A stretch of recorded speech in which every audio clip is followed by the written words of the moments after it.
Ya masuk. Karena apa? Sudah ada gardu masing-masing. Betul nggak? Nabinya siapa? Atau malaikat siapa? Atau ulamanya siapa? Pemimpinnya siapa? Itu sudah ada channel-channelnya. Betul nggak? Ada juru kunci-kuncinya. Masuk surga. Masa Islam aja yang masuk surga? Ya enggak. Semua orang yang memiliki kepercayaan, dia punya keyakinan bahwa keyakinan itu akan mengantarkan dia pada maslahat. Silakan cek. Kalau Anda tanyakan kepada non-muslim, dia pun akan yakin masuk surga. Bismillahirrahmanirrahim. Assalamualaikum warahmatullahi wabarakatuh. Alhamdulillahirrabbilalamin. Wassalatu wassalamu ala rasulillah wa ala alihi wa sahbihi wa mawalah amma ba'du. Sahabat beriman yang dimuliakan Allah, syukur alhamdulillah kita bertemu lagi di channel ini.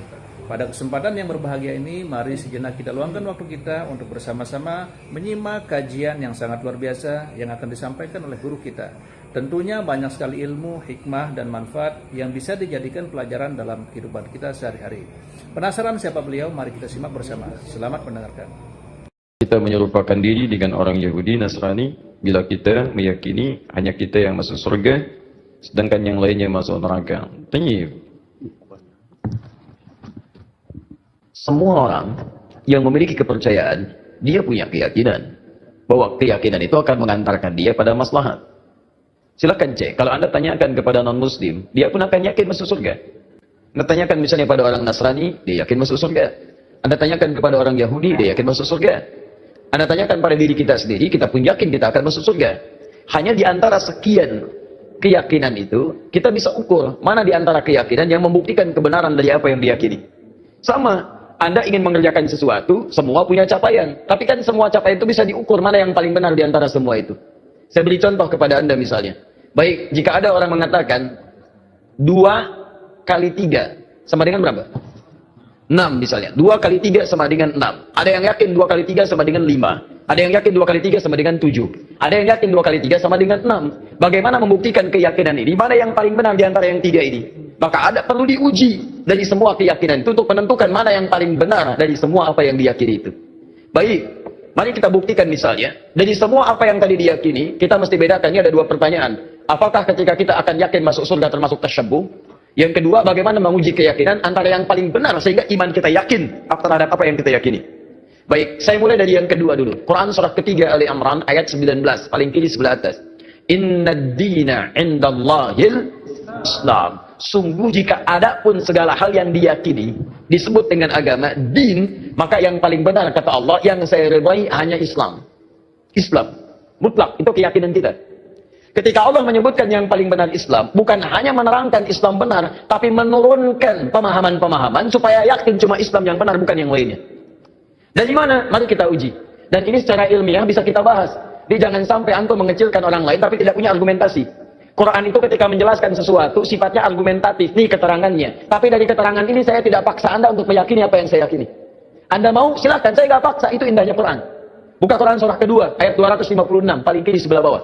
La ikraha fid din. Tidak boleh paksa orang untuk memeluk ad-din. Din yang dimaksud Islam. Quran surah 3 ayat 19. Inna dina indallahil Islam. Di dalam Islam nggak boleh paksa orang. Apalagi dengan senjata, nggak boleh. Tembak orang, bom orang, bunuh orang, itu nggak boleh, dilarang. Ya, saya pernah dengar kejadian bom Jalan Tamrin itu. Baik, setelah itu saya ke Lampung, ada pertanyaan, Ustaz, apakah bom di Jalan Tamrin termasuk jihad fisabilillah? Masya Allah. Saya bilang, Pak, Allah, sependek pengetahuan saya, jihad fisabilillah itu jihad di jalan Allah, bukan di Jalan Tamrin. Ya beda. Kaidahnya lain. Sekarang perhatikan, kata Quran, jangan paksa orang. La ikraha fiddin, lakum dinukum waliyadin. Tapi Quran menerangkan, ketika Anda tanya dari mana taunya Islam benar yang kamu yakini, diturunkanlah variabel-variabelnya untuk membuat Anda berpikir di situ. Contoh, dari aspek ketuhanan, kan yang paling penting, paling substansial, paling esensial, yang paling kuat dalam tatanan keyakinan itu adalah aspek ketuhanan uluhiyah. Yang membedakan satu keyakinan dengan yang lain adalah konsep ketuhanannya. Dalam Islam tidak ada yang paling jelas dibanding keyakinan lain tentang yang menjelaskan tentang ketuhanan kecuali dalam Islam. Contoh, saya berikan gambaran. Mohon izin. Siapa Tuhan kita? Allah. Perhatikan baik-baik. Perhatikan, ketika Anda menyebutkan Allah, turun perintah dari Allah. Jangan cukupkan, katakan Allah. Jangan cukupkan, tapi Anda mesti punya ilmu untuk menetapkan kenapa Allah yang dianggap Tuhan. Kenapa Allah yang kita yakini sebagai Tuhan? Perhatikan, ketika Nabi ditanya oleh orang kafir Quraisy pada saat itu, "Hei, man rabbuk? Man rabbuk?" Karena ketika turun ayat, "Qul a'udzu birabbin nas, qul a'udzu birabbil falaq." Rabb. Kata mereka, siapa Rabb itu? Karena ini Tuhan-Tuhan kami pun, Lata, Uzza, Manat itu Rabb juga. Rabb kamu siapa? Turun, "Qul huwa." Katakan, huwa yang disebut Rabb itu Allah. Saya tulis. Allah. Ketika menyebutkan Allah, perhatikan. Quran surah 47 ayat 19. Fa'lam, Anda mesti punya ilmu. Annahu la ilaha illallah, untuk menetapkan tiada Tuhan selain Allah. Nah, sekarang lihat baik-baik ya. Dari namanya saja, Allah sudah menerangkan, saking jelasnya konsep ketuhanan dalam Islam, namanya saja itu tidak ada bandingannya. Kul, katakan Muhammad, huwa Allah, dialah Rabb itu Allah Ahad. Yang dari sifat namanya, dia punya sifat Ahad. Lihat sini. Kata Allah, kalau ada satu yang disebut Tuhan, dipertuhankan, maka ciri pertama, dia mesti beda dengan makhluk. Lihat baik-baik ya. Konsep ketuhanan dalam Islam mengatakan, setiap yang disebut Tuhan, yang diyakini sebagai Tuhan, itu mesti punya perbedaan dengan makhluk yang menuhankannya. Kalau Tuhan sama dengan makhluk, Khalik sama dengan makhluk, apa bedanya kemudian Khalik dengan makhluk? Di kaidah pertama, tidak boleh Allah sama dengan makhluk, Tuhan sama dengan makhluk. Kedua, tidak boleh bahkan Tuhan lebih rendah dari makhluk. Jadi kalau manusia makhluk kuat, Tuhan harus lebih kuat. Kalau makhluknya misalnya punya kekuatan, Tuhan mesti lebih kuat dibandingkan dengan itu. Sepakat sampai sini? Namanya pun mesti beda dengan makhluk. Lihat, nama Tuhan Allah sifatnya Ahad. Ada Wahid, ada Ahad, itu beda. Kalau Wahid, satu masih mungkin ada dua. Itsnain, tsalatsa, arba'. Tapi kalau Ahad, satu-satunya yang tidak ada duanya. Sekarang perhatikan baik-baik. Dari segi namanya saja, itu sudah punya mukjizat. Kata Allah, nama ini tidak akan pernah ada duanya. Dan setiap Anda hilangkan setiap hurufnya akan menunjuk pada zat yang satu. Contoh. Allah. Saya hilangkan kemudian satu hamzah wasalnya. Ini. Baca. Lillahi ma fis samawati wa ma fil ardh. Saya hilangkan satu huruf masih menunjuk pada yang satu. Ahad. Lillah. Saya hilangkan satu lamnya. Lam satu hilang. Ya, pasti dia ikut hilang. Baca. Lahu mulkus samawati wal ard. Lah masih menunjuk kepada Allah. Saya hilangkan lamnya. Baca. Hu itu singkatan dari huwa asalnya. Hu singkatan dari huwa. Karena ketika Anda baca huwa wakaf di sini, maka Anda hilangkan wa-nya, baca hu-nya. Quran surah kedua Al-Baqarah ayat 255, paling kiri pertengahan. Allahu la ilaha illa huwal hayyul qayyum, waqaf bi huwa. Allahu la ilaha illa wa-nya enggak dibaca. Kalau Anda ingin baca, Anda munculkan lagi huwa. Lihat ketika Anda waqaf di situ, Allahu la ilaha illa asalnya dari huwa, menunjuk kepada Allah. Kalau Anda tanya, siapa itu huwa Ustaz? Kembalikan ke ayat Quran surah ke-112. Kul huwa Allahu ahad. Kul huwa Allahu ahad. Masih menunjuk kepada Allah. Kalau saya hapuskan kemudian, ini saya hapus lagi. Kelihatan? Tidak. Setiap yang tidak kelihatan disebut dengan ghaib. Maka Allah kemudian menerangkan dalam Quran surah kedua ayat yang ketiga. Alladzina yu'minuna bil ghaib. Masih menunjuk kepada ghaib itu ahad. Allah. Setiap huruf dihilangkan masih menunjuk pada zat yang sama. Itu baru namanya saja. Sekarang Anda hadirkan segala nama yang dipertuhankan di sini. Tuliskan. Ambil contoh saja. Saya tidak tuliskan untuk menghormati kepercayaan yang lain. Tapi kalau Anda ingin coba, silakan masukkan. Karena kita agak sensitif nih. Pulang dari sini jadi tersangka nanti saya. Misal, ada yang mempertuhankan dengan nama misalnya. Misal saja. Misal dengan nama yang luas. Misal saja. Misal. Tulis. Buang S-nya. Jadi apa? Menunjuk pada makna yang berbeda. Buang I-nya. Jadi apa? Buang L-nya jadi apa? Buang U-nya jadi apa? Buang T-nya jadi apa? Nggak ada sama sekali. Masukkan nama-nama yang dipertuhankan, tuliskan hurufnya, tuliskan namanya. Semua nama dari kepercayaan apapun, tuliskan. Ketika Anda hilangkan setiap hurufnya tidak akan menunjuk pada zat yang sama. Perhatikan, dari namanya saja sudah menunjukkan bahwa ini nama bukan nama biasa. Jadi benar ketika Allah mengatakan memilih namanya fa'lam annahu la ilaha illallah. Ini menunjukkan keyakinan yang paripurna. Baru namanya. Saya belum bicara rububiyahnya. Saya belum bicara asma wa sifatnya. Itu saya baru bicara tentang namanya saja. Maka kalau namanya saja sudah punya mukjizat jauh dibandingkan yang lainnya, maka bagaimana kemudian kita menolaknya sebagai Tuhan? Belum yang lainnya, lam yalid wa lam yulad, tidak diperanak dan tidak diperanakan. Kalau Tuhan itu hasil dari anak berarti sama dengan makhluk. Ya kan bedanya, Tuhan Khalik mesti beda dengan makhluk. Manusia mengandung melahirkan. Tuhan tidak boleh mengandung, tidak boleh melahirkan. Kalau Tuhan mengandung melahirkan berarti sama dengan makhluk. Jelas ya? Baik, makanya Allah menolak. Saya tidak dilahirkan, saya tidak melahirkan. Kalau saya punya sifat itu sama dengan makhluk. Kalau kalian menyamakan Tuhan, apa kalian menyembah Tuhan? Masing-masing aja aku Tuhan. Baik. Walam yakun lahu kufuwan ahad, dan tidak punya partner dalam kekuasaannya. Wah, kalau punya partner bahaya. Tuhan ini pengen begini, Tuhan itu pengen begitu. Ya, ada Tuhan pemberi nikmat, ada Tuhan pemberi azab. Begitu mau diberikan nikmat, kata yang azab, jangan, karena saya mau mengazab itu. Kata yang memberi nikmat, jangan dulu, saya berikan itu. Ribut sama Tuhan. Jelas ya? Jadi kalau kita meyakini misalnya Islam agama yang hak, kemudian itu mengantarkan kita ke surga. Ketika Anda yakin dengan Allah disebut beriman. Iman syarat pertama mengantarkan ke surga. Karena itu ketika Allah menyebutkan kalimat surga pertama dalam Quran surah kedua Al-Baqarah ayat 25, paling kanan sebelah atas, maka disebut kalimat iman dulu. Wa basyiril ladzina amanu wa 'amilus solihati anna lahum jannatin tajri min tahtiha al-anhar. Berikan kabar pada orang-orang beriman dan beramal soleh, maka mereka mendapat kesempatan untuk bisa masuk ke dalam surganya Allah yang mengalir sungai-sungai keindahan di dalamnya. Jadi ini yang pertama. Jadi kalau ada misalnya, mohon maaf ya, mohon maaf, orang-orang meyakini, oh agama saya benar mengantarkan ke surga, kita bisa uji dengan keterangan-keterangan dalam Al-Quran. Jelas ya? Tayyib. Sekarang apakah kalau orang Yahudi Nasrani meyakini masuk surga, kita meyakini sama tasyabbuh? Anda pahami dulu apa itu tasyabbuh. Sehingga dengan memahami kalimatnya, kita bisa menerangkan hukumnya. Nah, sekarang ini banyak orang menyimpulkan satu hukum, tapi tidak paham dengan esensinya. Tasyabbuh itu artinya menyerupai perbuatan-perbuatan yang dengan penyerupaan itu mengesankan dia bagian dari orang yang mengerjakannya. Bisa. Tasyabbuh itu dibagi dua. Tasyabbuh yang sama sekali. Nggak boleh. Yang terkait dengan ibadah kita. Antum kenal Kiai Haji Muhammad Hashim bin Asy'ari pendiri NU? Kenal di mana? Luar biasa memang ini. Utsman bin Affan kenal. Ini Umar bin Khattab kenal. Luar biasa ya. Kiai Hashim kenal. Dia sudah wafat, beliau sudah lama wafatnya.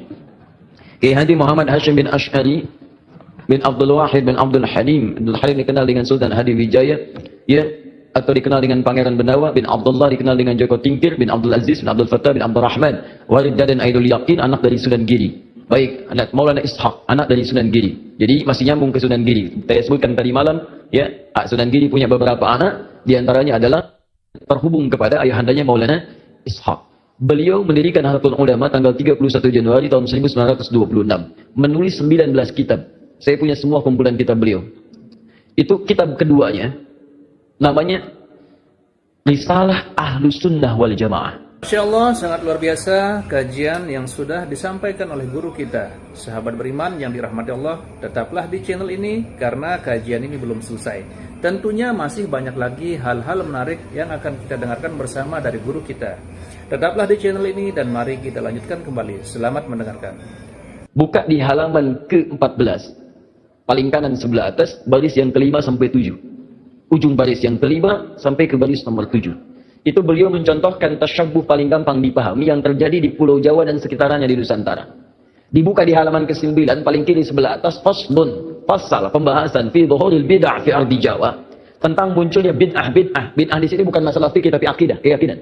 Ya, di negeri Jawa, di Pulau Jawa. Kemudian wantisyariha wal mubtadi'ina fiha, dan penyebarannya bagaimana dia menyebar serta tokoh-tokohnya.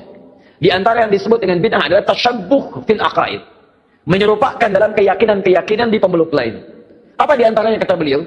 Pada masa penjajahan dulu itu, datanglah kemudian para penjajah, plus bukan dengan penjajahan saja tapi dengan keyakinannya. Mereka membangun kanais, pusat-pusat ibadah mereka. Ya, kalau dulu yang datang itu Portugis, maka dia bangun gereja, kemudian juga Belanda datang bangun gereja. Ketika dibangun, dia kemudian mengajak dengan misi supaya orang-orang konvert pindah agama pada keyakinan mereka. Bagaimana caranya? Salah satunya dengan tasyabbuh. Mengajak kemudian dengan pakaian-pakaian, ya, ciri khas pakai topi-topi khusus, pakaian-pakaian khusus dengan pakaian yang dipakai mereka untuk ibadah. Ada yang memberikan biskuit, ada yang memberikan makanan macam-macam. Kata beliau, memberikan fatwa pada saat itu, siapa yang bertasyabbuh mengenakan pakaian bizayyihim, pakaian-pakaian khas mereka. Misal, maaf, ya, pakaian topinya dipakai. Kemudian bisa menggunakan pakaian-pakaian tertentu yang memang digunakan untuk kepentingan ibadah agama tertentu. Maka beliau hukumi yang seperti itu tasyabbuh bil kufri fahuwa kafirun wa haramun. Yang seperti itu dihukumi dengan haram. Tasyabbuh itu artinya menyerupakan dari perbuatan yang dengan perbuatan itu menunjukkan pola ibadah tertentu, pola keyakinan tertentu yang dilarang dalam Islam. Jelas? Ada orang beda kepercayaan dengan kita, dia mengenakan pakaian, tak ikuti pakaian itu disebut tasyabuh yang dilarang. Ada orang punya kebiasaan, misal ada ulang tahun, tiup lilin, tiup lilinnya, tiup, nggak mati-mati, ya Masya Allah, karena lilin ditutup dengan gelas, ya kan, Masya Allah. Tiup, bisa, nggak mati-mati, tiup, nah itu kebudayaan yang dilarang. Valentine misalnya kan, Valentine. 17 Februari, kebudayaan datang dari luar, ya bertentangan dengan nilai agama, merusak akidah, muncul banyak yang haram di situ, ikhtilat di antara remaja, haram. Anda ikuti tasyabuh dengan itu, haram hukumnya. Itu yang disebut tasyabuh. Ya, tapi kalau tasyabuh dalam muamalah yang dibenarkan itu gak ada masalah. Misal orang Yahudi pakai pesawat, kita pakai pesawat itu gak ada masalah. Ya, jangan diserupakan. Pesawat, Yahudi pakai pesawat, saya pakai pesawat, haram. Masya Allah. Tiba-tiba datang panggilan haji, menunaikan ibadah haji. Baik, hei siap berangkat besok haji, Masya Allah, siap. Pakai apa? Pesawat, haram ah. Mau pakai apa? Kuda aja, mahal. Bagaimana pakai kuda dari Lombok ke Mekah? Susah. Ya, itu handphone. Orang Nasrani pakai handphone, antum pakai handphone. Ya jadi jangan diserupakan. Oh, Nasrani handphone, saya pakai handphone, berarti haram. Tidak. Ya, Anda boleh gunakan itu ketika mereka menggunakan, Anda gunakan. Cuma perbedaannya, bagaimana cara Anda menggunakan itu. Mereka gunakan misalnya untuk keyakinan mereka, Anda gunakan untuk keyakinan Anda. Update waktu sholat, masukkan program Quran di dalamnya.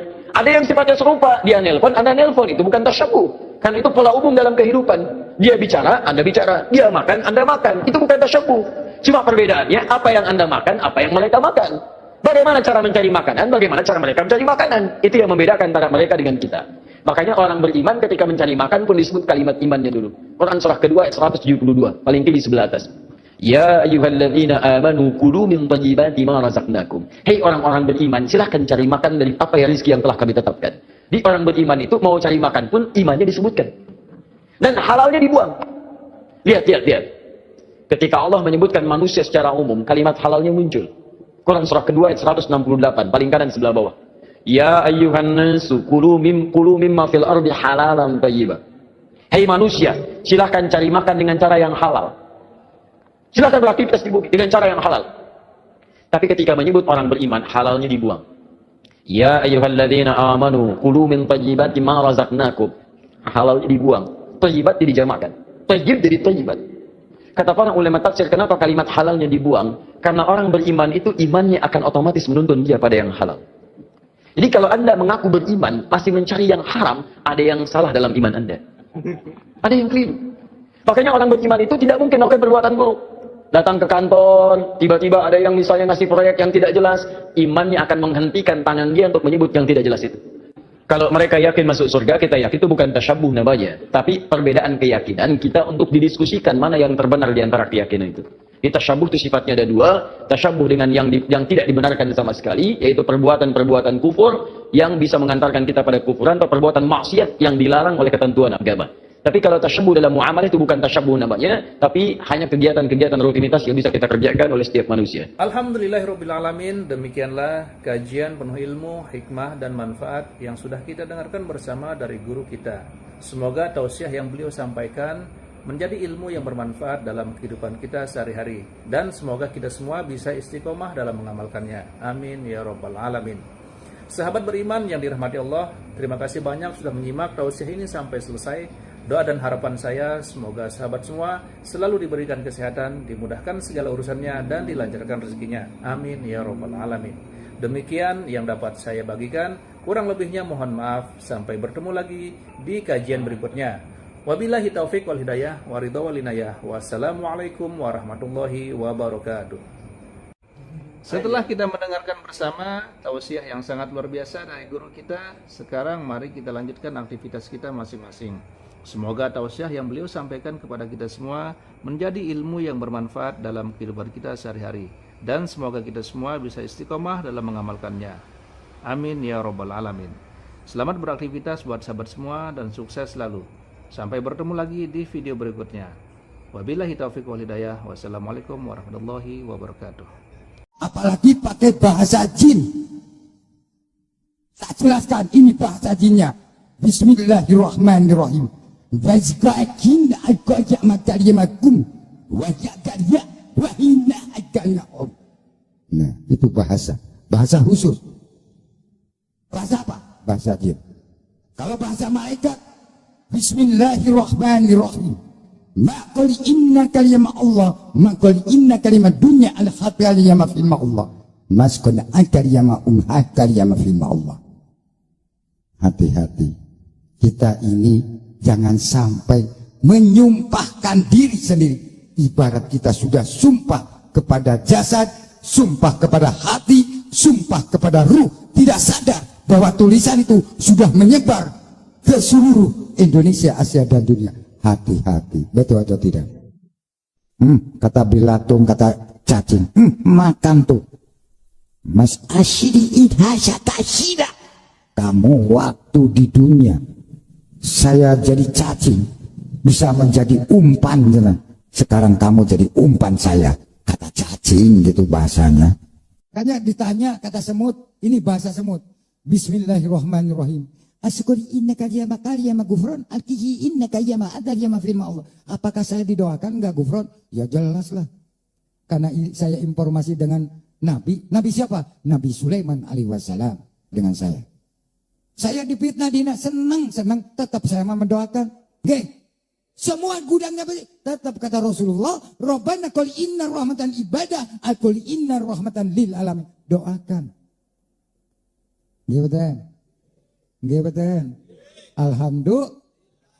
Baik, pertanyaan selanjutnya, apakah agama Kristen, pokoknya selain Islam, Mbah, selain Islam, Kristen, Buddha, Hindu, itu bisa masuk surga? Bismillahirrahmanirrahim. Assalamualaikum warahmatullahi wabarakatuh. Alhamdulillah wa syukurillah sebangsa dan setanah. Agama disebut lintas agama. Apakah itu masuk surga? Ya masuk. Karena apa? Sudah ada gardu masing-masing. Betul nggak? Nabinya siapa? Atau malaikat siapa? Atau ulamanya siapa, pemimpinnya siapa, itu sudah ada channel-channelnya. Betul nggak? Ada juru kunci-kuncinya. Masuk surga. Masa Islam aja yang masuk surga? Ya enggak. Semua orang yang memiliki kepercayaan, dia punya keyakinan bahwa keyakinan itu akan mengantarkan dia pada maslahat. Silakan cek. Kalau Anda tanyakan kepada non-muslim, dia pun akan yakin masuk surga. Bismillahirrahmanirrahim. Assalamualaikum warahmatullahi wabarakatuh. Alhamdulillahirabbil alamin, wassalatu wassalamu ala Rasulillah wa ala alihi wa sahbihi wa mawalah, amma ba'du. Sahabat beriman yang dimuliakan Allah, syukur alhamdulillah kita bertemu lagi di channel ini. Pada kesempatan yang berbahagia ini, mari sejenak kita luangkan waktu kita untuk bersama-sama menyimak kajian yang sangat luar biasa yang akan disampaikan oleh guru kita. Tentunya banyak sekali ilmu, hikmah, dan manfaat yang bisa dijadikan pelajaran dalam kehidupan kita sehari-hari. Penasaran siapa beliau? Mari kita simak bersama. Selamat mendengarkan. Kita menyerupakan diri dengan orang Yahudi, Nasrani, bila kita meyakini hanya kita yang masuk surga, sedangkan yang lainnya masuk neraka. Tayyib. Semua orang yang memiliki kepercayaan, dia punya keyakinan bahwa keyakinan itu akan mengantarkan dia pada maslahat. Silakan cek. Kalau Anda tanyakan kepada non-muslim, dia pun akan yakin masuk surga. Anda tanyakan misalnya pada orang Nasrani, dia yakin masuk surga. Anda tanyakan kepada orang Yahudi, dia yakin masuk surga. Anda tanyakan pada diri kita sendiri, kita pun yakin kita akan masuk surga. Hanya di antara sekian keyakinan itu, kita bisa ukur mana di antara keyakinan yang membuktikan kebenaran dari apa yang diyakini. Sama, Anda ingin mengerjakan sesuatu, semua punya capaian. Tapi kan semua capaian itu bisa diukur mana yang paling benar di antara semua itu. Saya beri contoh kepada Anda misalnya. Baik, jika ada orang mengatakan 2 kali 3 sama dengan berapa? 6 misalnya. 2 kali 3 sama dengan 6. Ada yang yakin 2 kali 3 sama dengan 5. Ada yang yakin 2 kali 3 sama dengan 7. Ada yang yakin 2 kali 3 sama dengan 6. Bagaimana membuktikan keyakinan ini? Mana yang paling benar di antara yang 3 ini? Maka ada perlu diuji dari semua keyakinan itu untuk menentukan mana yang paling benar dari semua apa yang diyakini itu. Baik. Mari kita buktikan misalnya, dari semua apa yang tadi diyakini, kita mesti bedakan, ini ada 2 pertanyaan. Apakah ketika kita akan yakin masuk surga termasuk tasyabbuh? Yang kedua, bagaimana menguji keyakinan antara yang paling benar sehingga iman kita yakin terhadap apa yang kita yakini. Baik, saya mulai dari yang kedua dulu. Quran surat ketiga Ali Imran ayat 19, paling kiri sebelah atas. Innad dina indallahil Islam. Sungguh jika ada pun segala hal yang diyakini disebut dengan agama, din, maka yang paling benar kata Allah yang saya ridhai hanya Islam. Islam. Mutlak, itu keyakinan kita. Ketika Allah menyebutkan yang paling benar Islam, bukan hanya menerangkan Islam benar, tapi menurunkan pemahaman-pemahaman supaya yakin cuma Islam yang benar, bukan yang lainnya. Dari mana? Mari kita uji. Dan ini secara ilmiah bisa kita bahas. Jadi jangan sampai antum mengecilkan orang lain tapi tidak punya argumentasi. Quran itu ketika menjelaskan sesuatu sifatnya argumentatif, nih keterangannya. Tapi dari keterangan ini saya tidak paksa Anda untuk meyakini apa yang saya yakini. Anda mau silakan, saya nggak paksa, itu indahnya Quran. Buka Quran surah kedua ayat 256 paling kiri sebelah bawah. La ikraha fid din. Tidak boleh paksa orang untuk memeluk ad-din. Din yang dimaksud Islam. Quran surah 3 ayat 19. Inna ad-dina 'indallahil Islam. Di dalam Islam nggak boleh paksa orang. Apalagi dengan senjata, nggak boleh. Tembak orang, bom orang, bunuh orang, itu nggak boleh, dilarang. Ya, saya pernah dengar kejadian bom Jalan Tamrin itu. Baik, setelah itu saya ke Lampung, ada pertanyaan, Ustaz, apakah bom di Jalan Tamrin termasuk jihad fisabilillah? Masya Allah. Saya bilang, Pak, Allah, sependek pengetahuan saya, jihad fisabilillah itu jihad di jalan Allah, bukan di Jalan Tamrin. Ya berbeda. Kaidahnya lain. Sekarang perhatikan, kata Quran, jangan paksa orang. La ikraha fiddin, lakum dinukum waliyadin. Tapi Quran menerangkan, ketika Anda tanya dari mana taunya Islam benar yang kamu yakini, diturunkanlah variabel-variabelnya untuk membuat Anda berpikir di situ. Contoh, dari aspek ketuhanan, kan yang paling penting, paling substansial, paling esensial, yang paling kuat dalam tatanan keyakinan itu adalah aspek ketuhanan uluhiyah. Yang membedakan satu keyakinan dengan yang lain adalah konsep ketuhanannya. Dalam Islam tidak ada yang paling jelas dibanding keyakinan lain tentang yang menjelaskan tentang ketuhanan kecuali dalam Islam. Contoh, saya berikan gambaran, mohon izin. Siapa Tuhan kita?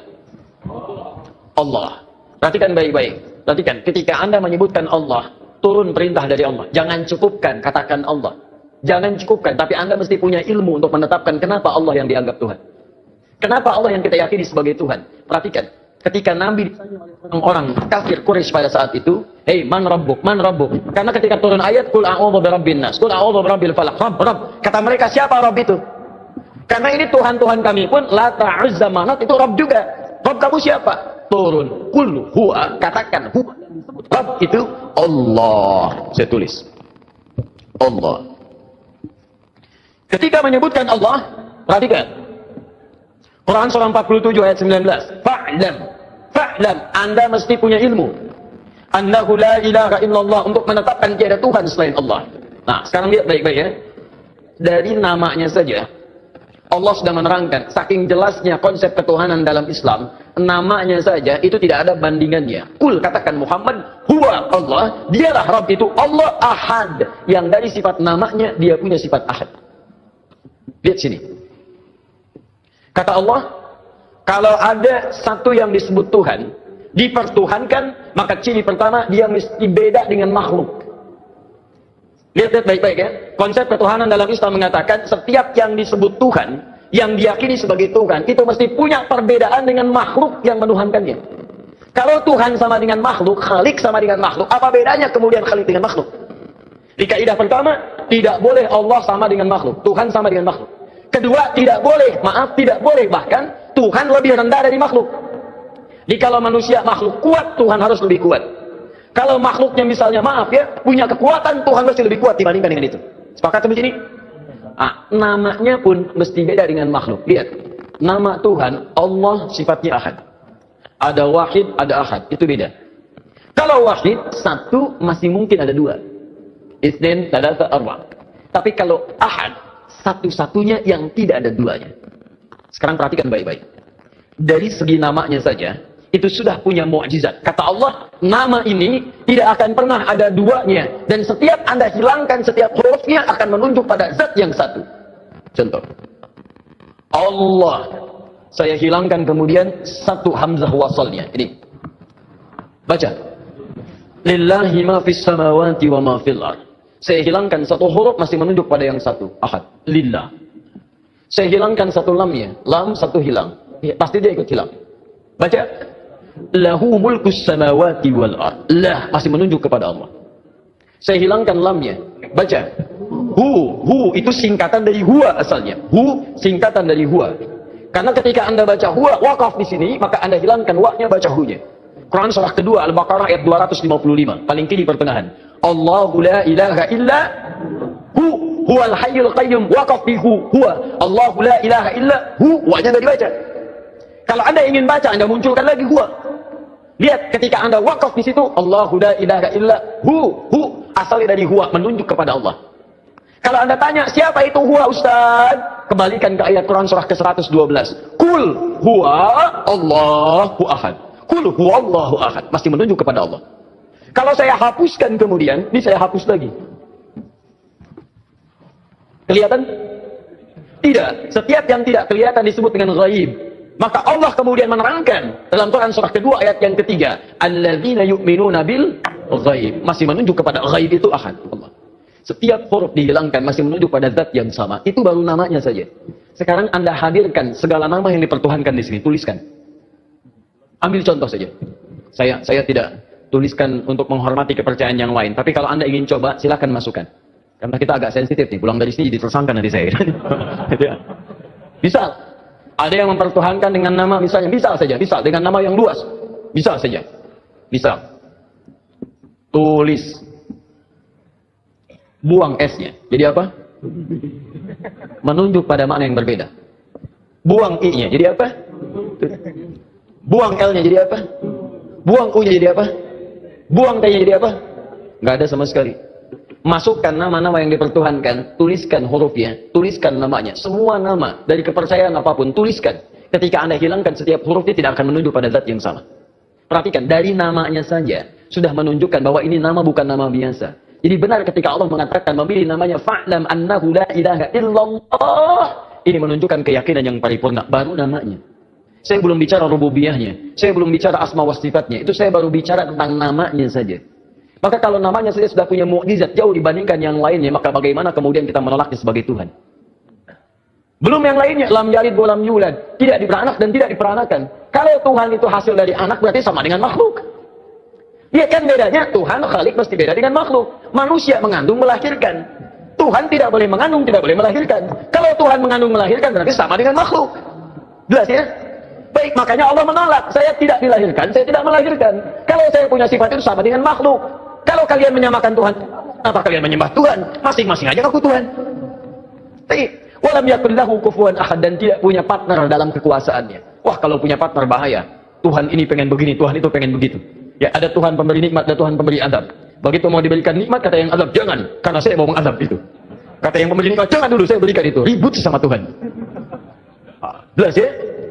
Jadi kalau kita meyakini misalnya Islam agama yang hak, kemudian itu mengantarkan kita ke surga. Ketika Anda yakin dengan Allah disebut beriman. Iman syarat pertama mengantarkan ke surga. Karena itu ketika Allah menyebutkan kalimat surga pertama dalam Quran surah kedua Al-Baqarah ayat 25, paling kanan sebelah atas, maka disebut kalimat iman dulu. Wa basyiril ladzina amanu wa 'amilus salihati anna lahum jannatin tajri min tahtihal anhar. Berikan kabar pada orang-orang beriman dan beramal soleh, maka mereka mendapat kesempatan untuk bisa masuk ke dalam surganya Allah yang mengalir sungai-sungai keindahan di dalamnya. Jadi ini yang pertama. Jadi kalau ada misalnya, mohon maaf ya, mohon maaf, orang-orang meyakini, oh agama saya benar mengantarkan ke surga, kita bisa uji dengan keterangan-keterangan dalam Al-Quran. Jelas ya? Tayyib. Sekarang apakah kalau orang Yahudi Nasrani meyakini masuk surga, kita meyakini sama tasyabbuh? Anda pahami dulu apa itu tasyabbuh. Sehingga dengan memahami kalimatnya kita bisa menerangkan hukumnya. Nah, sekarang ini banyak orang menyimpulkan satu hukum tapi tidak paham dengan esensinya. Tasyabbuh itu artinya menyerupai perbuatan-perbuatan yang dengan penyerupaan itu mengesankan dia bagian dari orang yang mengerjakannya. Bisa. Tasyabbuh itu dibagi dua. Tasyabbuh yang sama sekali. Nggak boleh. Yang terkait dengan ibadah. Antum kenal Kiai Haji Muhammad Hashim bin Asy'ari pendiri NU? Kenal di mana? Luar biasa memang ini. Utsman bin Affan kenal, ini Umar bin Khattab kenal, luar biasa ya. Kiai Hashim kenal, dia sudah wafat, beliau sudah lama wafatnya. Kiai Haji Muhammad Hashim bin Asy'ari bin Abdul Wahid bin Abdul Halim. Abdul Halim dikenal dengan Sultan Hadi Wijaya, ya, atau dikenal dengan Pangeran Benawa bin Abdullah, dikenal dengan Joko Tingkir bin Abdul Aziz bin Abdul Fattah bin Abdul Rahman, Walid dan Aidul Yaqin, anak dari Sunan Giri. Baik, anak Maulana Ishaq, anak dari Sunan Giri. Jadi masih nyambung ke Sunan Giri. Saya sebutkan tadi malam, ya, Sunan Giri punya beberapa anak, di antaranya adalah terhubung kepada ayahandanya Maulana Ishaq. Beliau mendirikan Nahdlatul Ulama tanggal 31 Januari tahun 1926, menulis 19 kitab. Saya punya semua kumpulan kitab beliau. Itu kitab keduanya, namanya Risalah Ahlus Sunnah wal Jamaah. Masya Allah, sangat luar biasa kajian yang sudah disampaikan oleh guru kita. Sahabat beriman yang dirahmati Allah, tetaplah di channel ini karena kajian ini belum selesai. Tentunya masih banyak lagi hal-hal menarik yang akan kita dengarkan bersama dari guru kita. Tetaplah di channel ini dan mari kita lanjutkan kembali. Selamat mendengarkan. Buka di halaman ke-14. Paling kanan sebelah atas, baris yang kelima sampai 7. Ujung baris yang kelima sampai ke baris nomor 7. Itu beliau mencontohkan tasyabbuh paling gampang dipahami yang terjadi di Pulau Jawa dan sekitarnya di Nusantara. Dibuka di halaman ke-9 paling kiri sebelah atas, faslun, fasal pembahasan fi dhuhuril bid'ah fi ardi Jawa, tentang munculnya bid'ah. Bid'ah di sini bukan masalah fikih tapi akidah, keyakinan. Ya, di negeri Jawa, di Pulau Jawa. Kemudian wantisyariha wal mubtadi'ina fiha, dan penyebarannya bagaimana dia menyebar serta tokoh-tokohnya. Di antara yang disebut dengan bid'ah adalah tasyabbuh fil aqaid. Menyerupakan dalam keyakinan-keyakinan di pemeluk lain. Apa diantaranya kata beliau?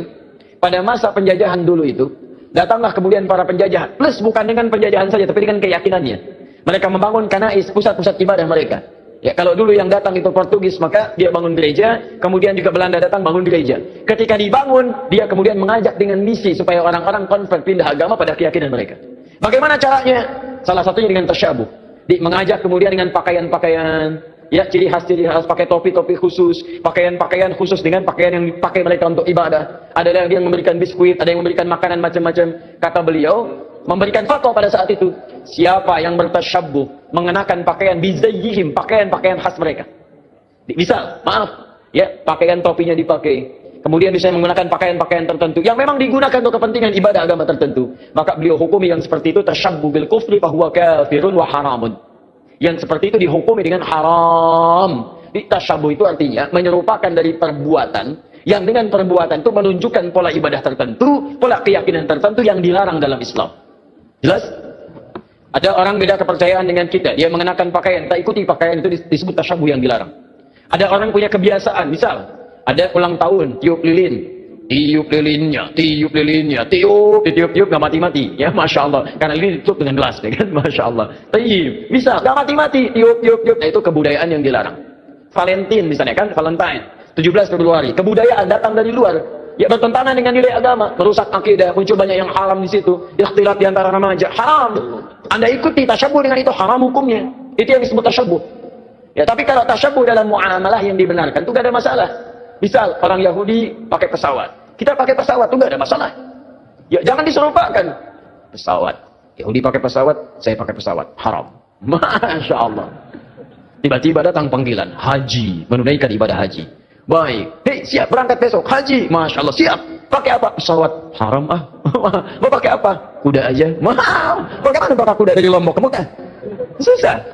Ya, itu handphone. Orang Nasrani pakai handphone, antum pakai handphone. Ya, jadi jangan diserupakan. Oh, Nasrani handphone, saya pakai handphone, berarti haram. Tidak. Ya, Anda boleh gunakan itu ketika mereka menggunakan, Anda gunakan. Cuma perbedaannya, bagaimana cara Anda menggunakan itu. Mereka gunakan misalnya untuk keyakinan mereka, Anda gunakan untuk keyakinan Anda. Update waktu sholat, masukkan program Quran di dalamnya.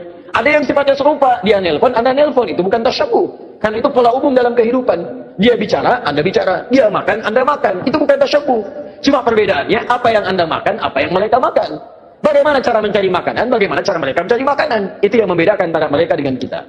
Makanya orang beriman ketika mencari makan pun disebut kalimat imannya dulu. Quran surah kedua ayat 172, paling kiri sebelah atas. Ya ayyuhalladzina amanu kulu min thayyibati ma razaqnakum. Hei orang-orang beriman, silahkan cari makan dari apa ya rezeki yang telah kami tetapkan. Di orang beriman itu mau cari makan pun imannya disebutkan. Dan halalnya dibuang. Lihat.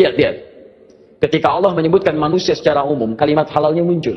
Quran surah kedua ayat 168, paling kanan sebelah bawah. Ya ayyuhan nasu kulu mimma fil ardi halalan thayyiba. Hei manusia, silahkan cari makan dengan cara yang halal. Silahkan beraktivitas di bumi dengan cara yang halal. Tapi ketika menyebut orang beriman, halalnya dibuang. Ya ayyuhalladzina amanu kulu min thayyibati ma razaqnakum. Halalnya dibuang. Thayyibat dijamakkan. Thayyib jadi thayyibat. Kata para ulama tafsir, kenapa kalimat halalnya dibuang? Karena orang beriman itu imannya akan otomatis menuntun dia pada yang halal. Jadi kalau Anda mengaku beriman, masih mencari yang haram, ada yang salah dalam iman Anda. Ada yang keliru. Makanya orang beriman itu tidak mungkin melakukan perbuatan buruk. Datang ke kantor, tiba-tiba ada yang misalnya ngasih proyek yang tidak jelas, imannya akan menghentikan tangan dia untuk menyebut yang tidak jelas itu. Kalau mereka yakin masuk surga, kita yakin itu bukan tasyabuh namanya. Tapi perbedaan keyakinan kita untuk didiskusikan mana yang terbenar di antara keyakinan itu. Di tasyabuh itu sifatnya ada dua. Tasyabuh dengan yang tidak dibenarkan sama sekali, yaitu perbuatan-perbuatan kufur yang bisa mengantarkan kita pada kufuran, atau perbuatan maksiat yang dilarang oleh ketentuan agama. Tapi kalau tasyabuh dalam muamalah itu bukan tasyabuh namanya, tapi hanya kegiatan-kegiatan rutinitas yang bisa kita kerjakan oleh setiap manusia. Alhamdulillahirrabbilalamin, demikianlah kajian penuh ilmu, hikmah, dan manfaat yang sudah kita dengarkan bersama dari guru kita. Semoga tausiah yang beliau sampaikan menjadi ilmu yang bermanfaat dalam kehidupan kita sehari-hari. Dan semoga kita semua bisa istiqomah dalam mengamalkannya. Amin ya rabbal alamin. Sahabat beriman yang dirahmati Allah, terima kasih banyak sudah menyimak tausiah ini sampai selesai. Doa dan harapan saya semoga sahabat semua selalu diberikan kesehatan, dimudahkan segala urusannya, dan dilancarkan rezekinya. Amin ya rabbal alamin. Demikian yang dapat saya bagikan. Kurang lebihnya mohon maaf. Sampai bertemu lagi di kajian berikutnya. Wabillahi taufiq wal hidayah wa ridha wal inayah. Wassalamualaikum warahmatullahi wabarakatuh. Setelah kita mendengarkan bersama tausiah yang sangat luar biasa dari guru kita, sekarang mari kita lanjutkan aktivitas kita masing-masing. Semoga tausiah yang beliau sampaikan kepada kita semua menjadi ilmu yang bermanfaat dalam kehidupan kita sehari-hari, dan semoga kita semua bisa istiqomah dalam mengamalkannya. Amin ya rabbal alamin. Selamat beraktivitas buat sahabat semua dan sukses selalu. Sampai bertemu lagi di video berikutnya. Wabillahi taufiq wal hidayah. Wassalamualaikum warahmatullahi wabarakatuh. Apalagi pakai bahasa jin. Tak jelaskan ini bahasa jinnya. Bismillahirrahmanirrahim. Wazbakin agak matariamakum wajakaria wahina aganaum. Nah, itu bahasa khusus. Bahasa apa? Bahasa jin. Kalau bahasa malaikat, Bismillahirrahmanirrahim. Maqali inna kalimah Allah, maqali inna kalimah dunya al-khataliyama fi Allah. Maskun akariyama kalimah fi Allah. Hati-hati. Kita ini jangan sampai menyumpahkan diri sendiri. Ibarat kita sudah sumpah kepada jasad, sumpah kepada hati, sumpah kepada ruh, tidak sadar bahwa tulisan itu sudah menyebar ke seluruh Indonesia, Asia, dan dunia. Hati-hati, betul atau tidak? Kata Bilatung, kata cacing, makan tuh. Mas asyidi idhasya kasida. Kamu waktu di dunia saya jadi cacing, bisa menjadi umpan. Sekarang kamu jadi umpan saya. Kata cacing gitu bahasanya. Makanya ditanya kata semut, ini bahasa semut. Bismillahirrahmanirrahim. Asyukuri innaka yama kariyama gufron, alkihi innaka yama adariyama firma Allah. Apakah saya didoakan enggak gufron? Ya jelas lah. Karena saya informasi dengan Nabi. Nabi siapa? Nabi Sulaiman alaihi wassalam dengan saya. Saya difitnah dina, senang, tetap saya mau mendoakan. Oke. Semua gudangnya tetap kata Rasulullah, Rabbana qul inna rahmatan ibadah, qul inna rahmatan lil alamin. Doakan. Betul. Alhamdulillah. Baik, pertanyaan selanjutnya, apakah agama Kristen, pokoknya selain Islam, selain Islam, Kristen, Buddha, Hindu, itu bisa masuk surga? Bismillahirrahmanirrahim. Assalamualaikum warahmatullahi wabarakatuh. Alhamdulillah wa syukurillah sebangsa dan setanah air. Agama disebut lintas agama. Apakah itu masuk surga? Ya masuk. Karena apa? Sudah ada gardu masing-masing. Betul nggak? Nabinya siapa? Atau malaikat siapa? Atau ulamanya siapa, pemimpinnya siapa, itu sudah ada channel-channelnya. Betul nggak? Ada juru kunci-kuncinya. Masuk surga. Masa Islam aja yang masuk surga? Ya enggak. Semua orang yang memiliki kepercayaan, dia punya keyakinan bahwa keyakinan itu akan mengantarkan dia pada maslahat. Silakan cek. Kalau Anda tanyakan kepada non-muslim, dia pun akan yakin masuk surga. Bismillahirrahmanirrahim. Assalamualaikum warahmatullahi wabarakatuh. Alhamdulillahirrabbilalamin. Wassalatu wassalamu ala rasulillah wa ala alihi wa sahbihi wa mawalah amma ba'du. Sahabat beriman yang dimuliakan Allah, syukur alhamdulillah kita bertemu lagi di channel ini. Pada kesempatan yang berbahagia ini, mari sejenak kita luangkan waktu kita untuk bersama-sama menyimak kajian yang sangat luar biasa yang akan disampaikan oleh guru kita. Tentunya banyak sekali ilmu, hikmah, dan manfaat yang bisa dijadikan pelajaran dalam kehidupan kita sehari-hari. Penasaran siapa beliau? Mari kita simak bersama. Selamat mendengarkan. Kita menyerupakan diri dengan orang Yahudi Nasrani bila kita meyakini hanya kita yang masuk surga sedangkan yang lainnya masuk neraka. Tayyib. Semua orang yang memiliki kepercayaan, dia punya keyakinan bahwa keyakinan itu akan mengantarkan dia pada maslahat. Silakan cek, kalau Anda tanyakan kepada non-muslim, dia pun akan yakin masuk surga. Anda tanyakan misalnya pada orang Nasrani, dia yakin masuk surga. Anda tanyakan kepada orang Yahudi, dia yakin masuk surga. Anda tanyakan pada diri kita sendiri, kita pun yakin kita akan masuk surga. Hanya di antara sekian keyakinan itu, kita bisa ukur mana di antara keyakinan yang membuktikan kebenaran dari apa yang diyakini. Sama, Anda ingin mengerjakan sesuatu, semua punya capaian. Tapi kan semua capaian itu bisa diukur mana yang paling benar di antara semua itu.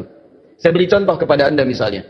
Baik, jika ada orang mengatakan 2 kali 3 sama dengan berapa? 6 misalnya. 2 kali 3 sama dengan 6. Ada yang yakin 2 kali 3 sama dengan 5. Ada yang yakin 2 kali 3 sama dengan 7. Ada yang yakin 2 kali 3 sama dengan 6. Bagaimana membuktikan keyakinan ini? Mana yang paling benar di antara yang 3 ini? Maka ada perlu diuji dari semua keyakinan itu untuk menentukan mana yang paling benar dari semua apa yang diyakini itu. Baik, mari kita buktikan misalnya. Dari semua apa yang tadi diyakini, kita mesti bedakan. Ini ada 2 pertanyaan. Apakah ketika kita akan yakin masuk surga termasuk tasyabbuh?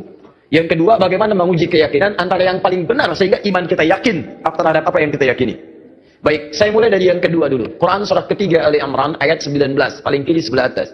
Innad dina indallahil Islam. Sungguh jika ada pun segala hal yang diyakini disebut dengan agama, din, maka yang paling benar kata Allah, yang saya ridhai hanya Islam. Islam. Mutlak, itu keyakinan kita. Ketika Allah menyebutkan yang paling benar Islam, bukan hanya menerangkan Islam benar, tapi menurunkan pemahaman-pemahaman supaya yakin cuma Islam yang benar, bukan yang lainnya. Dari mana? Mari kita uji. Dan ini secara ilmiah bisa kita bahas. Jadi jangan sampai antum mengecilkan orang lain tapi tidak punya argumentasi.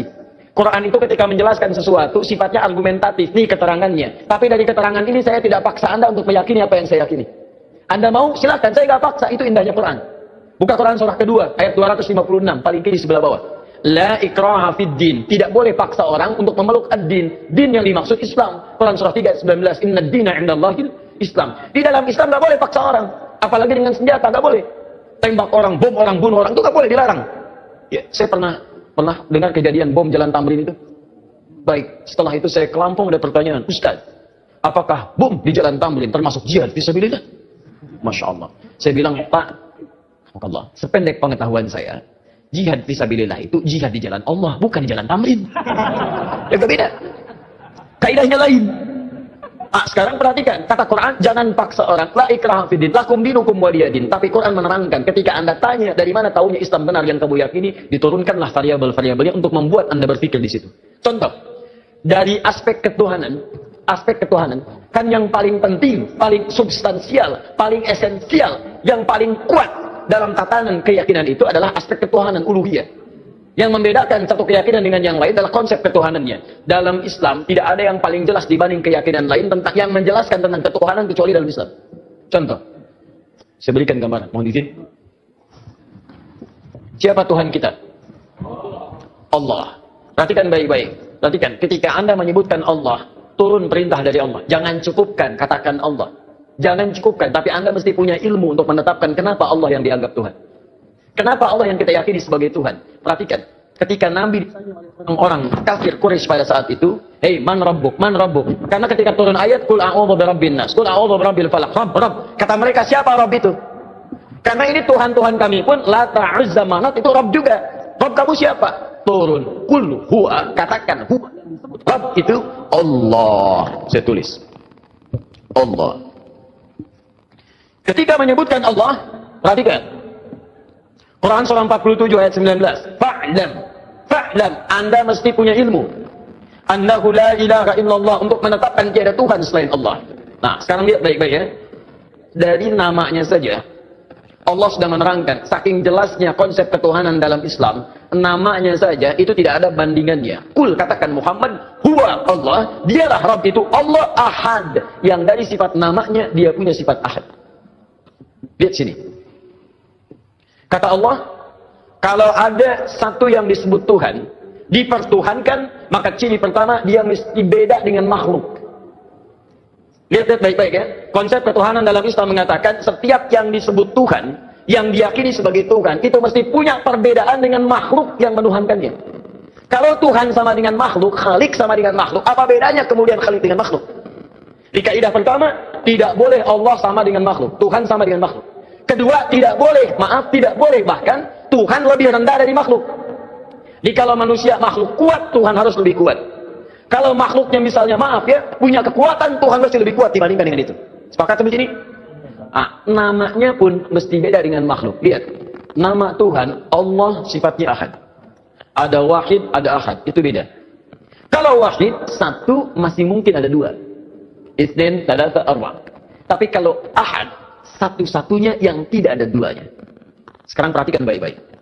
Dari segi namanya saja itu sudah punya mukjizat. Kata Allah, nama ini tidak akan pernah ada duanya. Dan setiap Anda hilangkan setiap hurufnya akan menunjuk pada zat yang satu. Contoh. Allah. Saya hilangkan kemudian satu hamzah wasalnya. Ini. Baca.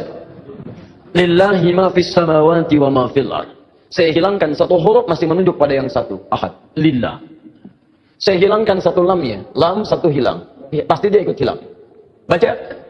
Lahu mulkus samawati wal ard. Lah masih menunjuk kepada Allah. Saya hilangkan lamnya. Baca. Hu itu singkatan dari huwa asalnya. Hu singkatan dari huwa.